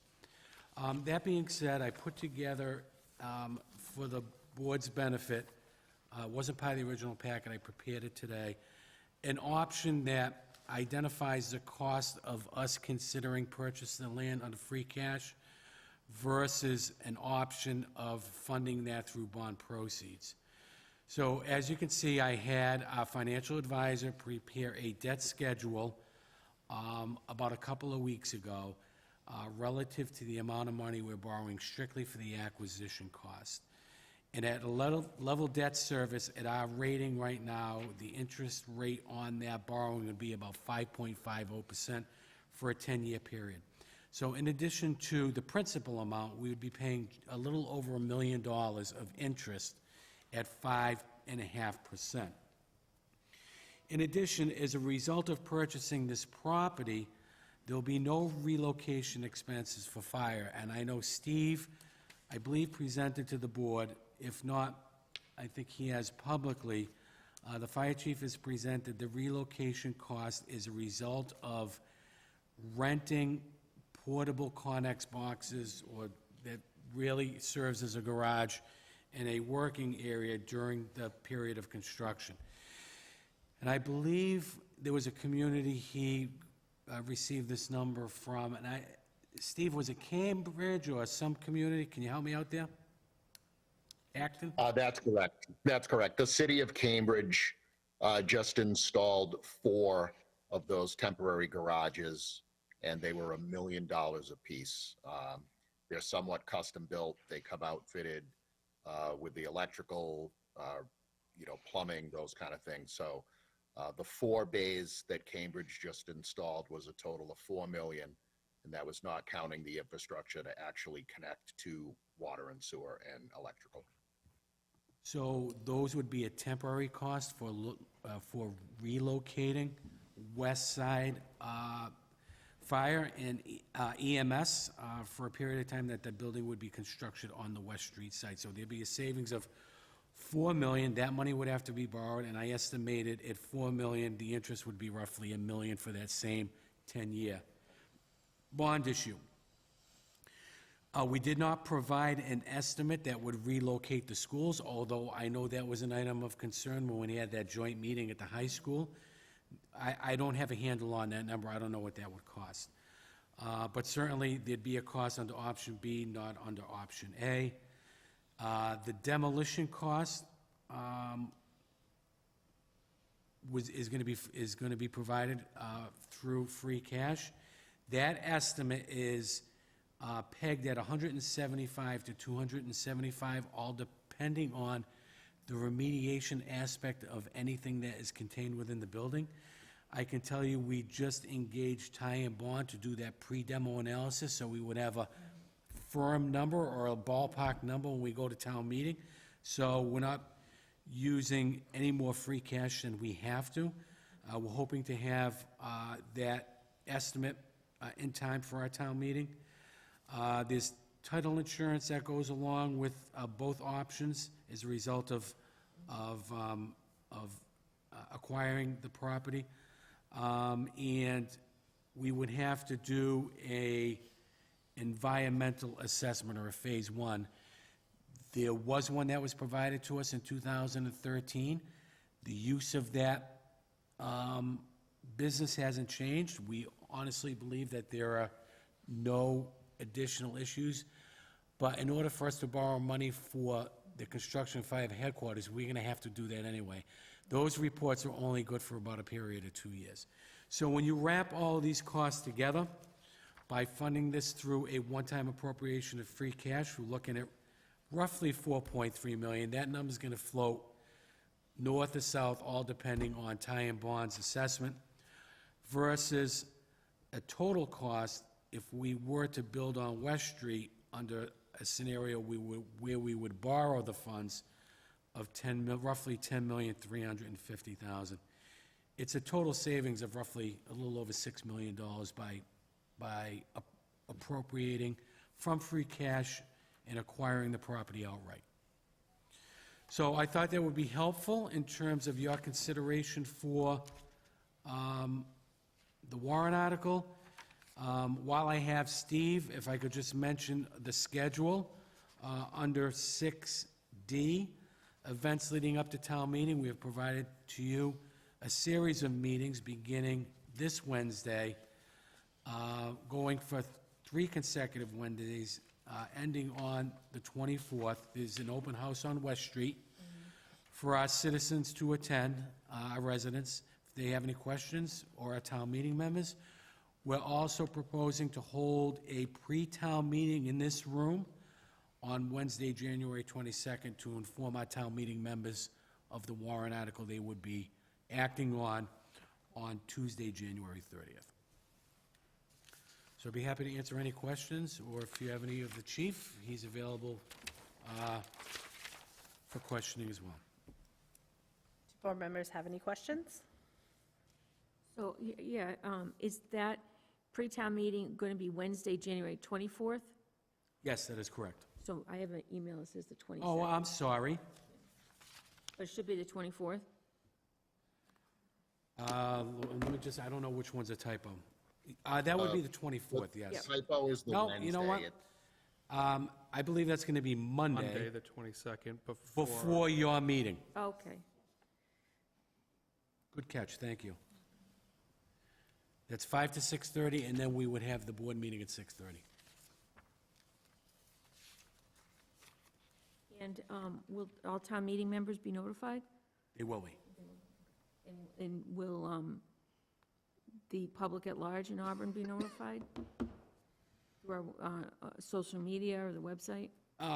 Once again, we're posting this on our social media, on our calendar of events. And our town meeting members are going to be notified, and the meetings will be posted.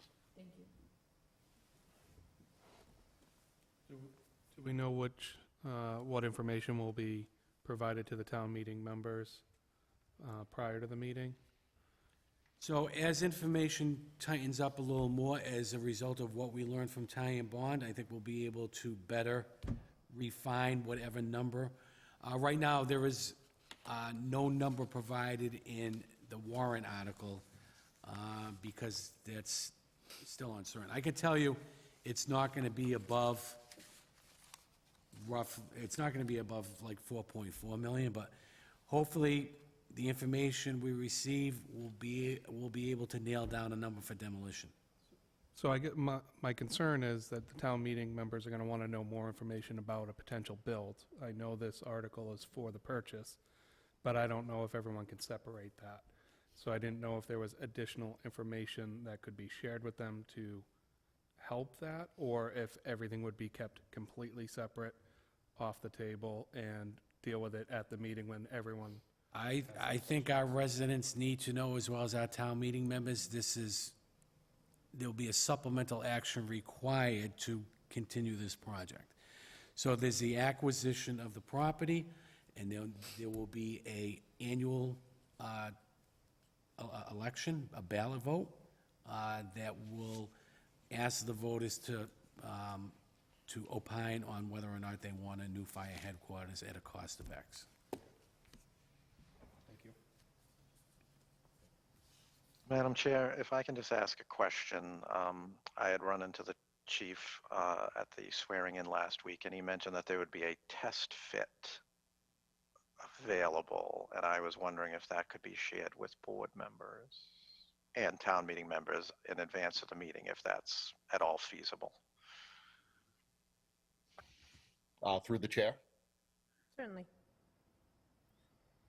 Yes, absolutely. We met with our architects, Tecton, last Friday at 1:30, had a very productive meeting. So we will be able to share the test fit with the board prior to the meeting. The test fit will also be available for the pre-town meeting. We'll have it in time for that. And just so the board knows, I'm working on a full presentation just to kind of recap with town meeting members kind of how we got here. I know that there's often a lot of conversation about the site location and the property, and have we looked at this property, and have we looked at that property? So I'm going to kind of start with just a small historical review on the sites we've already looked at, why those are not available, why they're not feasible, the vote to move towards a fire headquarters instead of a public safety building.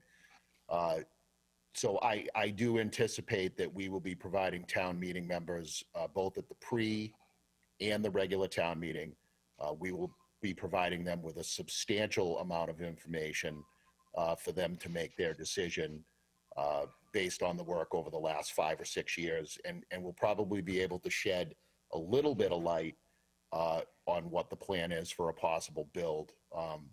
Although I think it's premature at the town meeting to float a number until the architects have done their work. We certainly know what direction we're heading in, and we don't have a problem sharing that with the town meeting.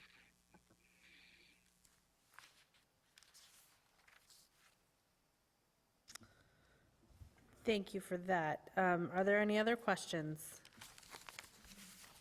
So you would be looking on a vote on this warrant article? Is there a motion? I make a motion to recommend Article 2 on the special town meeting warrant. Is there a second? I'll second that. Through a roll call vote, Mr. Corain? Yes. Ms. Kavanaugh? Yes. Mr. Chambers? Yes. Mr. Carpenter? Yes. The chair is a yes as well. So moving along to 5C, there are no proclamations or recognitions. So we're down to 5D. There are some gift acceptances in our packages.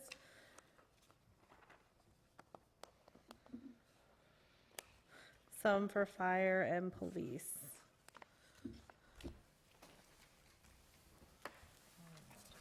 Madam Chair, I would make a motion that we accept with gratitude. I know that there was one for over $1,000, and I'm just paging through, and typically we express our gratitude and have a letter signed by yourself to the donor. So that would be my motion, and I believe the cost was somewhere in the neighborhood of $1,230.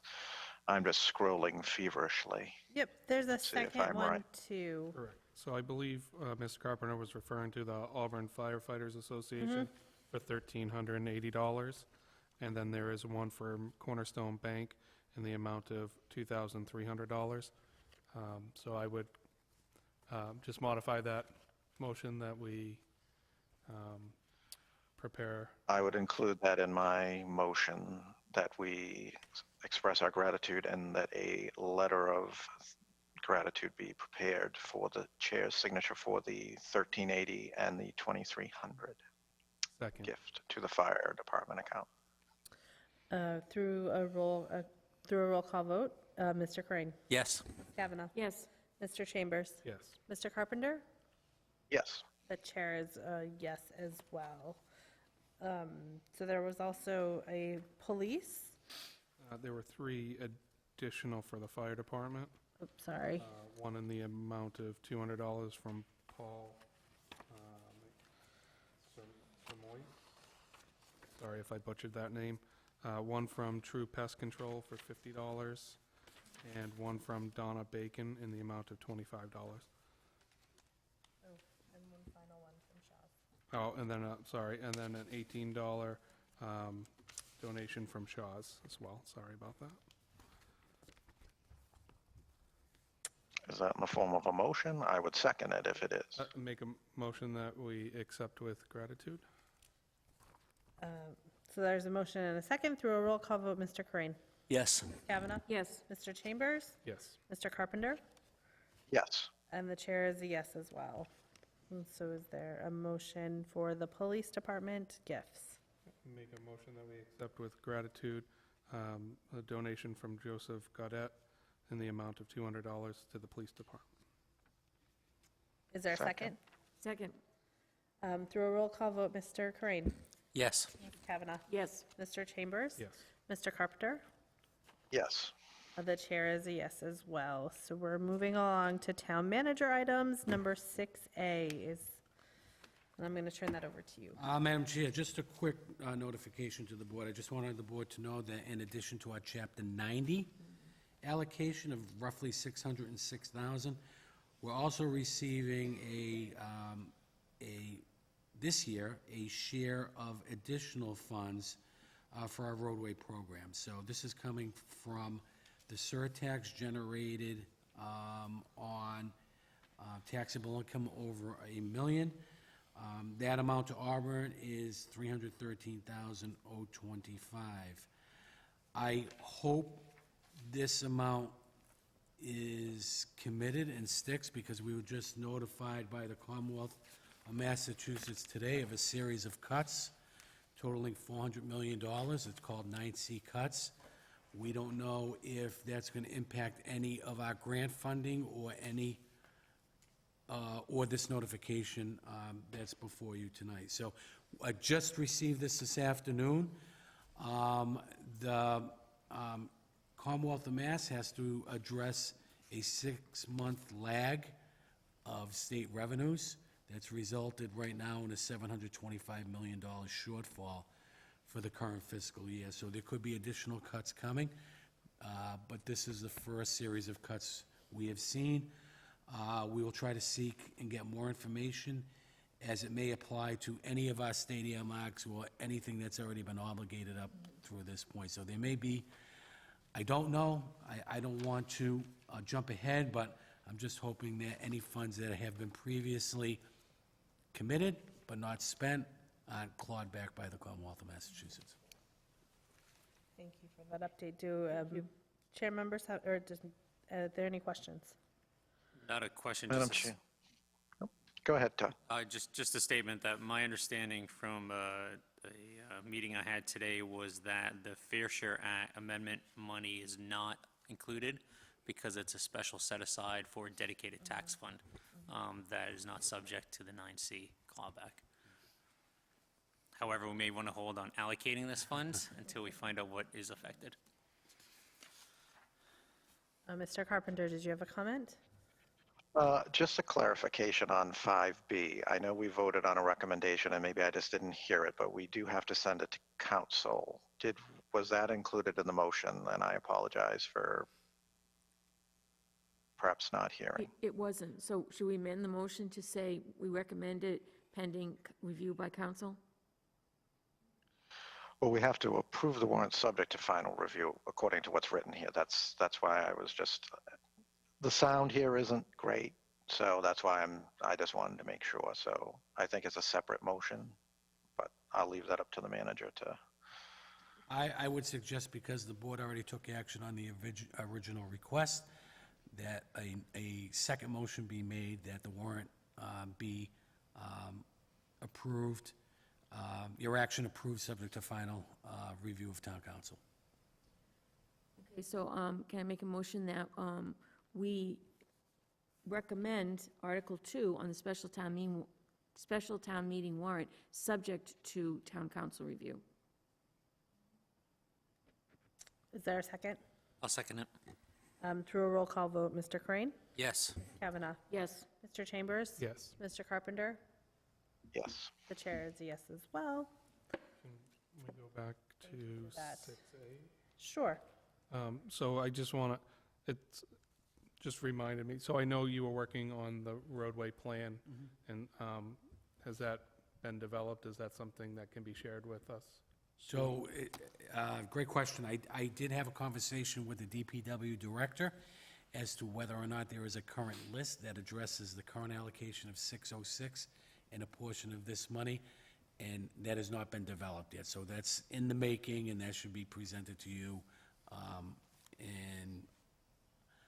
in the coming months. Okay, thank you.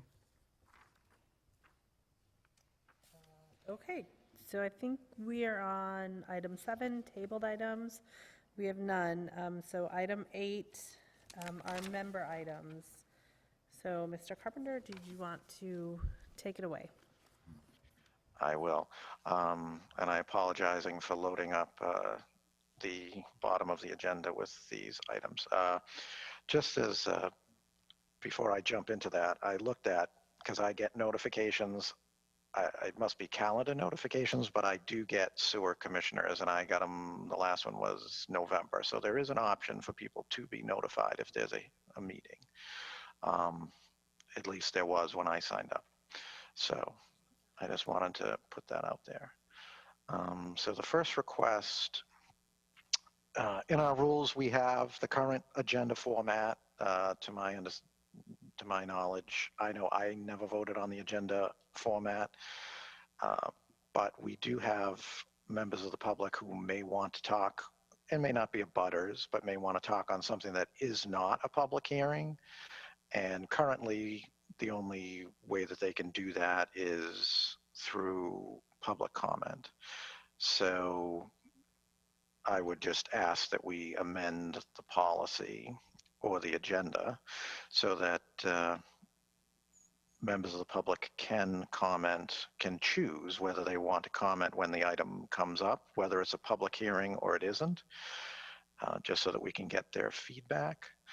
And so that was, actually that's number 2, so I apologize, I'm taking them out of order.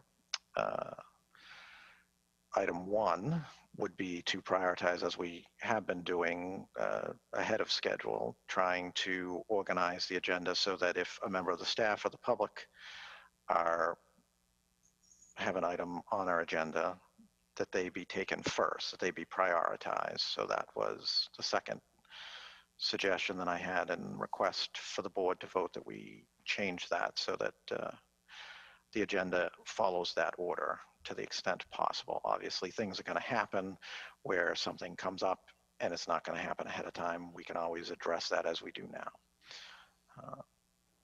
And the third request is again, in the policy book, we did set it initially as a board in the fall. It seems like, having gone through a couple of these, the spring event really captured a lot more attendance. I don't know why that is, so I was just wondering if the board would consider moving it from the fall, so amending the policy and changing it to spring. Thank you. Do board members have any questions? Just one observation is that the approved agenda format per the policy has public comment period twice appearing on our agenda, but I don't know if I've ever seen the agenda where it actually includes the second public comments towards the end of the agenda. That's called for here, and that I know that Mr. Rafferty mentioned the Housing Authority, I believe, has the same setup as well, and took us to task for not having that setup.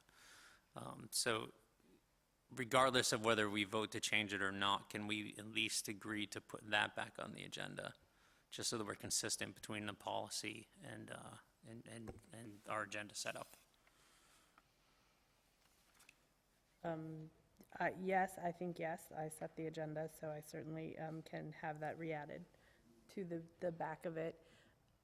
Do you want my comments on everything, or just? Do you want to, should we take them one by one? Is Well- that your only comment on the agenda? Well, I the mean, public comments? I don't think, well, I don't think that requires a vote because it's already part of the policy. Right. I think it's just a clerical thing to take care of. In terms of 8A, I'm fully supportive of preemptively. I think the only thing we can honestly preemptively guess on is staff, when staff's going to appear. And I would certainly support preemptively putting that higher in the agenda as a courtesy to them. I think it will be difficult for us to assume or try to predict what issue the public is going to show up for or not, other than public hearings, which are statutorily mandated to have, public hearings and have them be set for an additional time. I mean, a good example is obviously the transient vendor license today, where we would have thought he was showing up, he didn't show up. If we moved that to the head of the head of the agenda and he didn't show up, it kind of defeats the purpose. So I fully support amending it so that we preemptively change our agenda to put those issues where we know employees are going to show up in the beginning, and then for those members of the public, keep it on an as-needed basis like we currently do right now. So my only comment to that is we have to advertise public hearings and set them to be a certain Yeah, outside of time. public So, hearings. Okay. I'm not saying public hearings. I'm saying in terms of the issues with respect to staff. Certainly. And I think that is something that we have tried hard to. I think it shows, and I think we try to do our best, and when we see people, then we have that conversation. So changing the format much more, I don't know how much better we're going to do it, and we're always going to have to move things around. So format change, if we know, and we can put them in there, I think as chairperson, you certainly can do that piece, but I don't know if we need to fully change the agenda with public comments, then the public hearings, and then from there, it's not going to adjust much. Yeah, I mean, essentially, it seems like the employee related issues always come under the town manager items. It appears So- the vast majority of the time. May I So suggest we set up a new category and call it departmental items or departmental matters? That would be different than the town manager. In Right. some cases, there may be some overlap, but I guess we can fold that in if it spills over into the manager's item as well? So if we need a formal vote for discussion purposes, I would make a motion that we amend the Select Board Agenda Policy, Section 1.700, subsection B, to insert a new heading for departmental items in between number 4, presentations / public hearings, and number 5, communications. Is there a second? Second. Great. So through a roll call vote, Mr. Corinne? Aye. Ms. Kavanaugh? Yes. Mr. Chambers? Yes. Mr. Carpenter? Yes. The chair is a yes as well, so I think that's a great idea. If I could be heard on that, just Sure. as I think that's a great suggestion of the manager, and I think it's wonderful. If we don't want to change the format, then would the board be willing to state as a policy or as a statement in the agenda policy that we will move up agenda items where members of the public are present and it is known to the board that they wish to address us? I don't think that's necessary. I mean, we do that right now. I mean, I think that takes some control away from the chair who controls the agenda. So I don't think we need to do that. We do it anyway. And we don't need to state it in the, in our rules. I tend to agree. I like the current makeup, and I do think if a time comes where we need to change that, I'd be open to that discussion, but I think we're following that as a board currently, so I'm open to future changes if needed, but.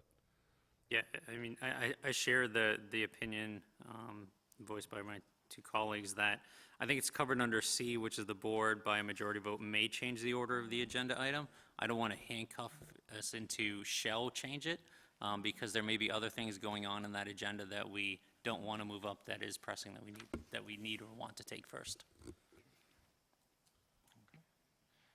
Thank you. And again, I know this is something that current chair has allowed, and it's for the public comments to come as the articles are coming up. I do think maybe formalizing that, just, again, it currently works, but I think anytime that it's directly related to the public, they should feel they have the forum, especially if people are coming in on a timeline. They might not be here for the public comment section. They might be strolling in late, and I think those items that are most critical to the public, they tend to pack the room, and people aren't comfortable necessarily filling that form out, but do want to have an ability to comment as things come up. So I'd like to see something, and again, I know we're currently practicing it, but I would like to see those items, or maybe something on the agenda that says public comment before we get to select board comments. So you're proposing adding a second blanket public comment section somewhere? I mean, I think under each item that people come in for, we should open it up to them to have a discussion. I'll be completely honest with you, I'm not in favor of that. I think we need to balance the efficiency of the meeting with the transparency and the public comment. I think we add the two public comment sections is a good start. But I think in order for our meetings to flow, sometimes the public comments become a back and forth and become somebody is challenging a statement by a board member or wants to be confrontational or wants to keep going or add a third, a fourth, a fifth, a sixth, or seventh comment. I like the way it's set up now. I think our chair has been very judicious in terms of allowing public comment when it's appropriate and ending it when it's appropriate, and I'm not in favor of taking that authority away from her. So I, as a starting point, I like that we're going to re-add in the public comment at the end, but I'm not in favor of changing the agenda to allow public comment on every single issue. We'll be here till 2 in the morning. I guess I don't necessarily agree. First of all, the chair is an office, not a person. So it would apply to anyone who held that office, which is neither here nor there. But I'm certainly not here to argue for it. I personally feel that we need to be more open and we need to demonstrate to the public that we do want to hear their opinions. And the reality is our meetings are very efficient because the public doesn't show up. And I don't think that that's necessarily, I'm not attributing that to any sort of cause on behalf of the board or anything else, because I share my colleague's opinion. The chair has done an outstanding job. She has been very open to public comment, and I think she's, been very fair and very good about it. But I do think, that's why I brought it up, but we do need to be open to hearing the public comment. We could certainly say, as has been suggested on many committees that I've served on, that you get 2 shots at the podium and that's it. So you can manage the back and forth, which, if it's being properly run, which it has been, the chair has done a phenomenal job managing all of our meetings. You can keep the back and forth down, but you could create within the policy that a limitation, much like we limit on public comment, that there's only 2 minutes allowed for each person who comes before us. So I think it's, the reason I want it is because I feel that we need to be more open to the public, but I also respect what the other board members have had to say. So it's entirely up to anyone. I would ask for a vote on it, one way or the other, and we can move on from there as the chair deems. Madam Chair, can I ask a question? Just so town administration can have some guidance. In terms of what's already in place now, public comment, certainly it's structured on the front end. Is there an expectation that anyone who's seeking to comment on the back end has to sign up and provide a reason for comment, or is it open-ended? Are they limited to 3 minutes on the back end like they are on the front end? Is it? I don't think that. My belief is, or I would think that the public comment periods are 2 separate public comment periods where we can certainly limit the amount of time they're allocated. I don't think if you talk in the first one that you're not allowed to talk in the second one. I think you can talk in both. And I know we can limit their time based on a recent decision. I don't think we can censor their content. So whether it's on the issue or whatever they want to talk about, they get to talk about for those 2 minutes or 3 minutes, whatever we set. But I don't think, talking during one rules you out from talking at the other. Right, does there need to be initially a comment by the chair saying there'd be an opportunity for a second public comment at the end of the meeting with a sign-up sheet up back, where at any point anyone can come up and sign, state their reason for comment like they do on the first one. And I don't know if that's part of the policy where they have to state why they're asking to be recognized. But I just want to know if we're going to be consistent with the front end. No, I would support a sign-in sheet that's in the back that is open throughout the meeting, and right before we're going to get to that section, someone can go get it, bring it up, and go.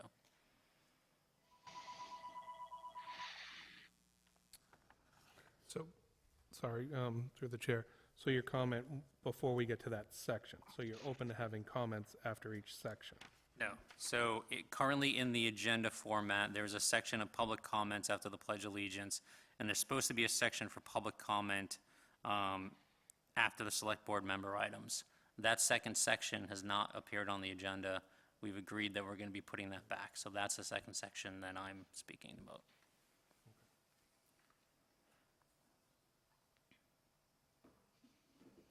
I agree. I think having that second public comment at the end and allowing them to comment on, within the time frame that we set on what they would like to speak about would be incredibly helpful for anybody who sat through the meeting and wanted to make a comment on something we discussed during that time period. I think that would be very helpful. I don't know. And not that I would want to stop anybody from making any sort of comment. I don't know if it's needed after every item. I think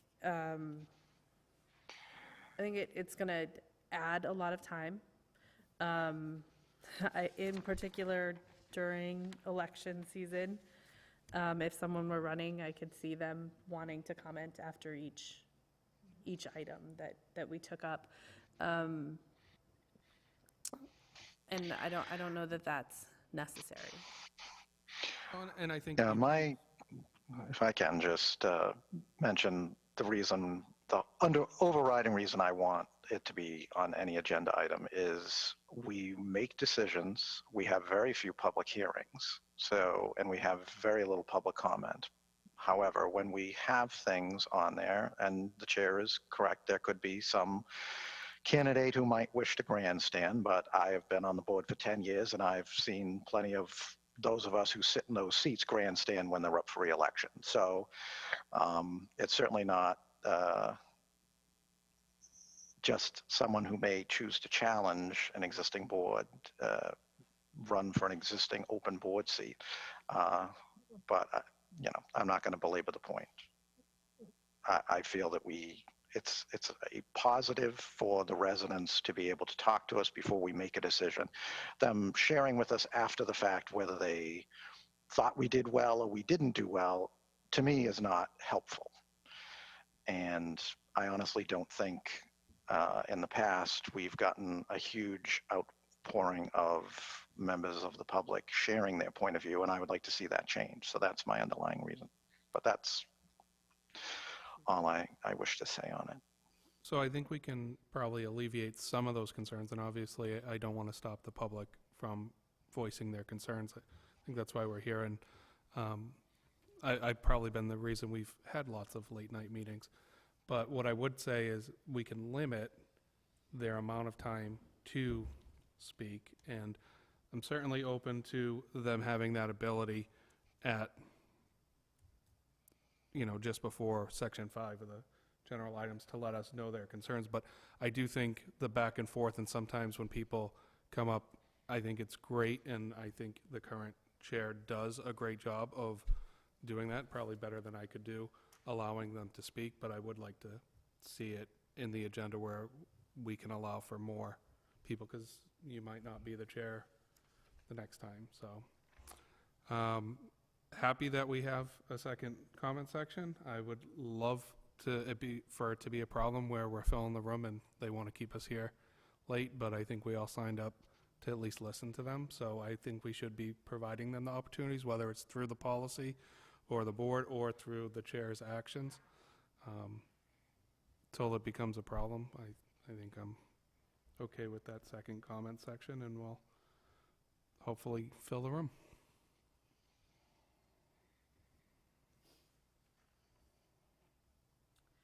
So I know, Mr. Carpenter, you were looking for a vote. Do any of the board members have a motion? I would make a motion that we add to the agenda policy that members of the public are allowed to comment similar to the time frame that they do under the separate public comment section of the agenda. Is there a second? Second. Through a roll call vote, Mr. Crane? No. Ms. Kavanaugh? No. Mr. Chambers? Yes. Mr. Carpenter? Yes. The chair is a no as well. So I know you had, it seems like we will stick with the initial public comment, and then there will be a second public comment at the end for the time being. Sounds good. The last item I had was the flag policy, and that was Oh, wait, sorry, I'm relating- sorry. I think your last, I know you have the flag policy on here as well, but we're going to go back to 8C, the volunteer appreciation event. Moving it from yes, let spring me to make a fall. I don't motion wanna, that we miss that. change the policy Yes. from a date or a time in the fall to a time in the spring. Do board members have any questions? I'll second the motion, I'm if so that was a sorry. motion. It was. I said it at the beginning. Come on. That's why I'm seconding it. And I fully support this change. It's been what's put in practice, as far as I know. It seems to work well. And I think it probably gets more people springtime is a good time to come out after being enclosed in wintertime. People are more eager to come out, see people, mingle, and meet, less sick and meet fellow board members and other volunteers. So I fully support this. I just have a quick question for the town manager regarding this. The staff that prepare this event, is there a reason that it was set to the fall initially, like staff timing versus the spring, or is there? I believe the last time, I want to say there was a conflict with the fall one that necessitated a suggestion for the spring. The spring worked out well. It is a lot of work. It is an active and busy time of year. We're preparing for town meeting, but certainly we can make sure that it fits in with the board's intent, so. Great. So there has been a motion and a second through a roll call vote. Mr. Crane? Yes. Ms. Kavanaugh? Yes. Mr. Chambers? Yes. Mr. Carpenter? Yes. The chair is a yes as well, so we can look forward to those in spring. And now your final, the flag policy discussion. Well, before we move off of this particular issue, I have been kind of the board liaison to that project. We have a whole new board. I don't know if anybody else would like to take that on. Obviously, you don't have to say it now, but just because I've done it for a few years, and Mr. Selectman Liberty helped me, and Mr. Holstrom as well helped me through part of those in the past. So if somebody else would like to take responsibility for it, I'm happy to step back as well. What committee? It isn't a committee. It's just we liaise with the manager and put together the agenda and all that good stuff. For the employee recognition event? Volunteer. Yes. Volunteer recognition. Volunteer So, recognition, yeah, okay. Thank you, just wanted to clarify that. So anyways, just putting it out there in case anybody else would like to take on that responsibility. And last but not least, the flag policy, Madam Chair, that was really, as the board knows from the last meeting, I'm a firm believer that all 5 of us should have an opportunity to vote on a policy. I'm not a big fan of voting when members are not present on policies because that is a board decision, and I feel strongly that we should have all members present to vote on it. I don't have anything to add.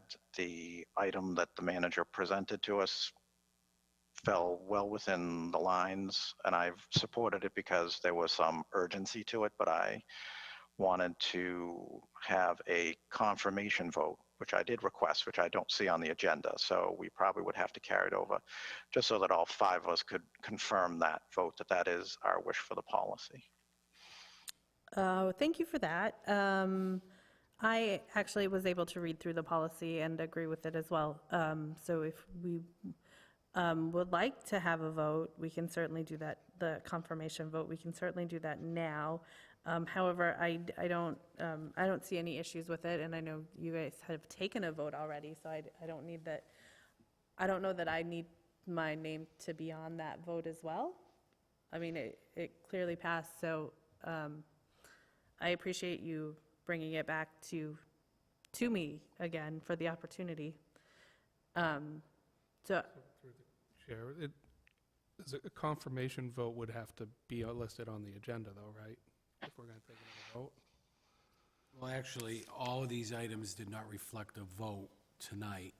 So as it pertains to the first 3, there was no indication that a vote was going to take place. So I didn't know what the board's, I didn't know what Selectman Carpenter's intent was as he listed these, but certainly I think a discussion would trigger what I thought would be a future vote after he explained the intent of why he put the agenda item on. Given that the board voted that, it's no problem. So if you wanted to take a reaffirm the vote tonight, it's going to be consistent with the first 3 items that you've already acted on. I almost feel like then we did it wrong if it wasn't listed on there, right? Because we have to list anytime we're going to take a vote. It was listed on there. Every single one of those 3 was listed, and my email the other Yeah, day they're all listed stated as a vote. It's discussion and request a select possible board vote. vote, request a select board vote, Mhm. request a select board vote. So those were. So I guess Okay, this is so- the I'm only sorry. one that does not. Was in my email, Madam Chair, to request a potential vote. Okay. But in that it is not there, I would suggest that we table it to the next meeting and have it stated that we would vote to confirm, unless other board members feel that that is inappropriate. I'm fine with that, provided that and through you, Madam Chair, to the town manager, the select board approved this December 11th, 2023. It is legal, it's in effect, it's our flag policy. In case there's any challenges or subsequent requests that come in from certain entities, this policy is in effect. This gives you the authority to take any action you need, regardless of us scheduling a vote in the future, correct? That is correct. It is a legal vote. It is recognized. I think we underscored the importance of the adoption of that the night that the chair wasn't here, although I think we indicated at any time we could always amend the policy or modify it to reflect any other needs that, especially the chair may have been concerned with. Based on the chair's comments, can we ask Mr. Carpenter if he needs a vote, or if he's okay leaving the policy as is, understanding his position that he doesn't typically like to vote on that? Yeah, I mean, yeah, Mr. Carpenter, do you need a confirmation vote? It's certainly, You know, I'm And a process approved person, Madam Chair, and to me, we're a 5-member board, and I sat through a whole year of people complaining about a 4-member board. So we have a 5-member board. So for my just general feeling, when we adopt policies, I would like all 5 members to have a recorded vote on those policies. So yes, I would appreciate it, but if you choose not to do that, I'm okay with that as well. I personally don't think it's necessary. It was a legal vote. I'm happy to vote on it again. I don't know that I would vote any differently than any of the chair members voted. So if you'd like, we can put it on as a confirmation vote, but I don't think it will change the adopted date by the town or the board. No, I'm not concerned about the adopted date. I'm not concerned about that at all. I'm concerned about members having an opportunity. And again, just like Mr. Chambers said, we're not always going to be here. So you can look at all the minutes of all the boards that I've served on. I've been very consistent that I support when we adopt policies that every member vote on it, get an opportunity to vote on it. So yes, I would appreciate it if we could do that, a confirmation vote. And it's not in any way to change it, because I'm happy and will vote for it again. Okay. Could we put that on the next meeting, a confirmation vote? If the board so desires, absolutely. Thank you. Are there any other member comments? Questions? Okay, so we're going to move along to 9. There are minutes from 2 meetings in your packet. Are there any changes? Seeing none, I will accept them as read. We would just need a motion to adjourn. So moved. Seconded. Through a roll call vote, Mr. Crane? Yes. Ms. Kavanaugh? Yes. Mr. Chambers? Yes. Mr. Carpenter? Yes. The chair is a yes as well. Thank you.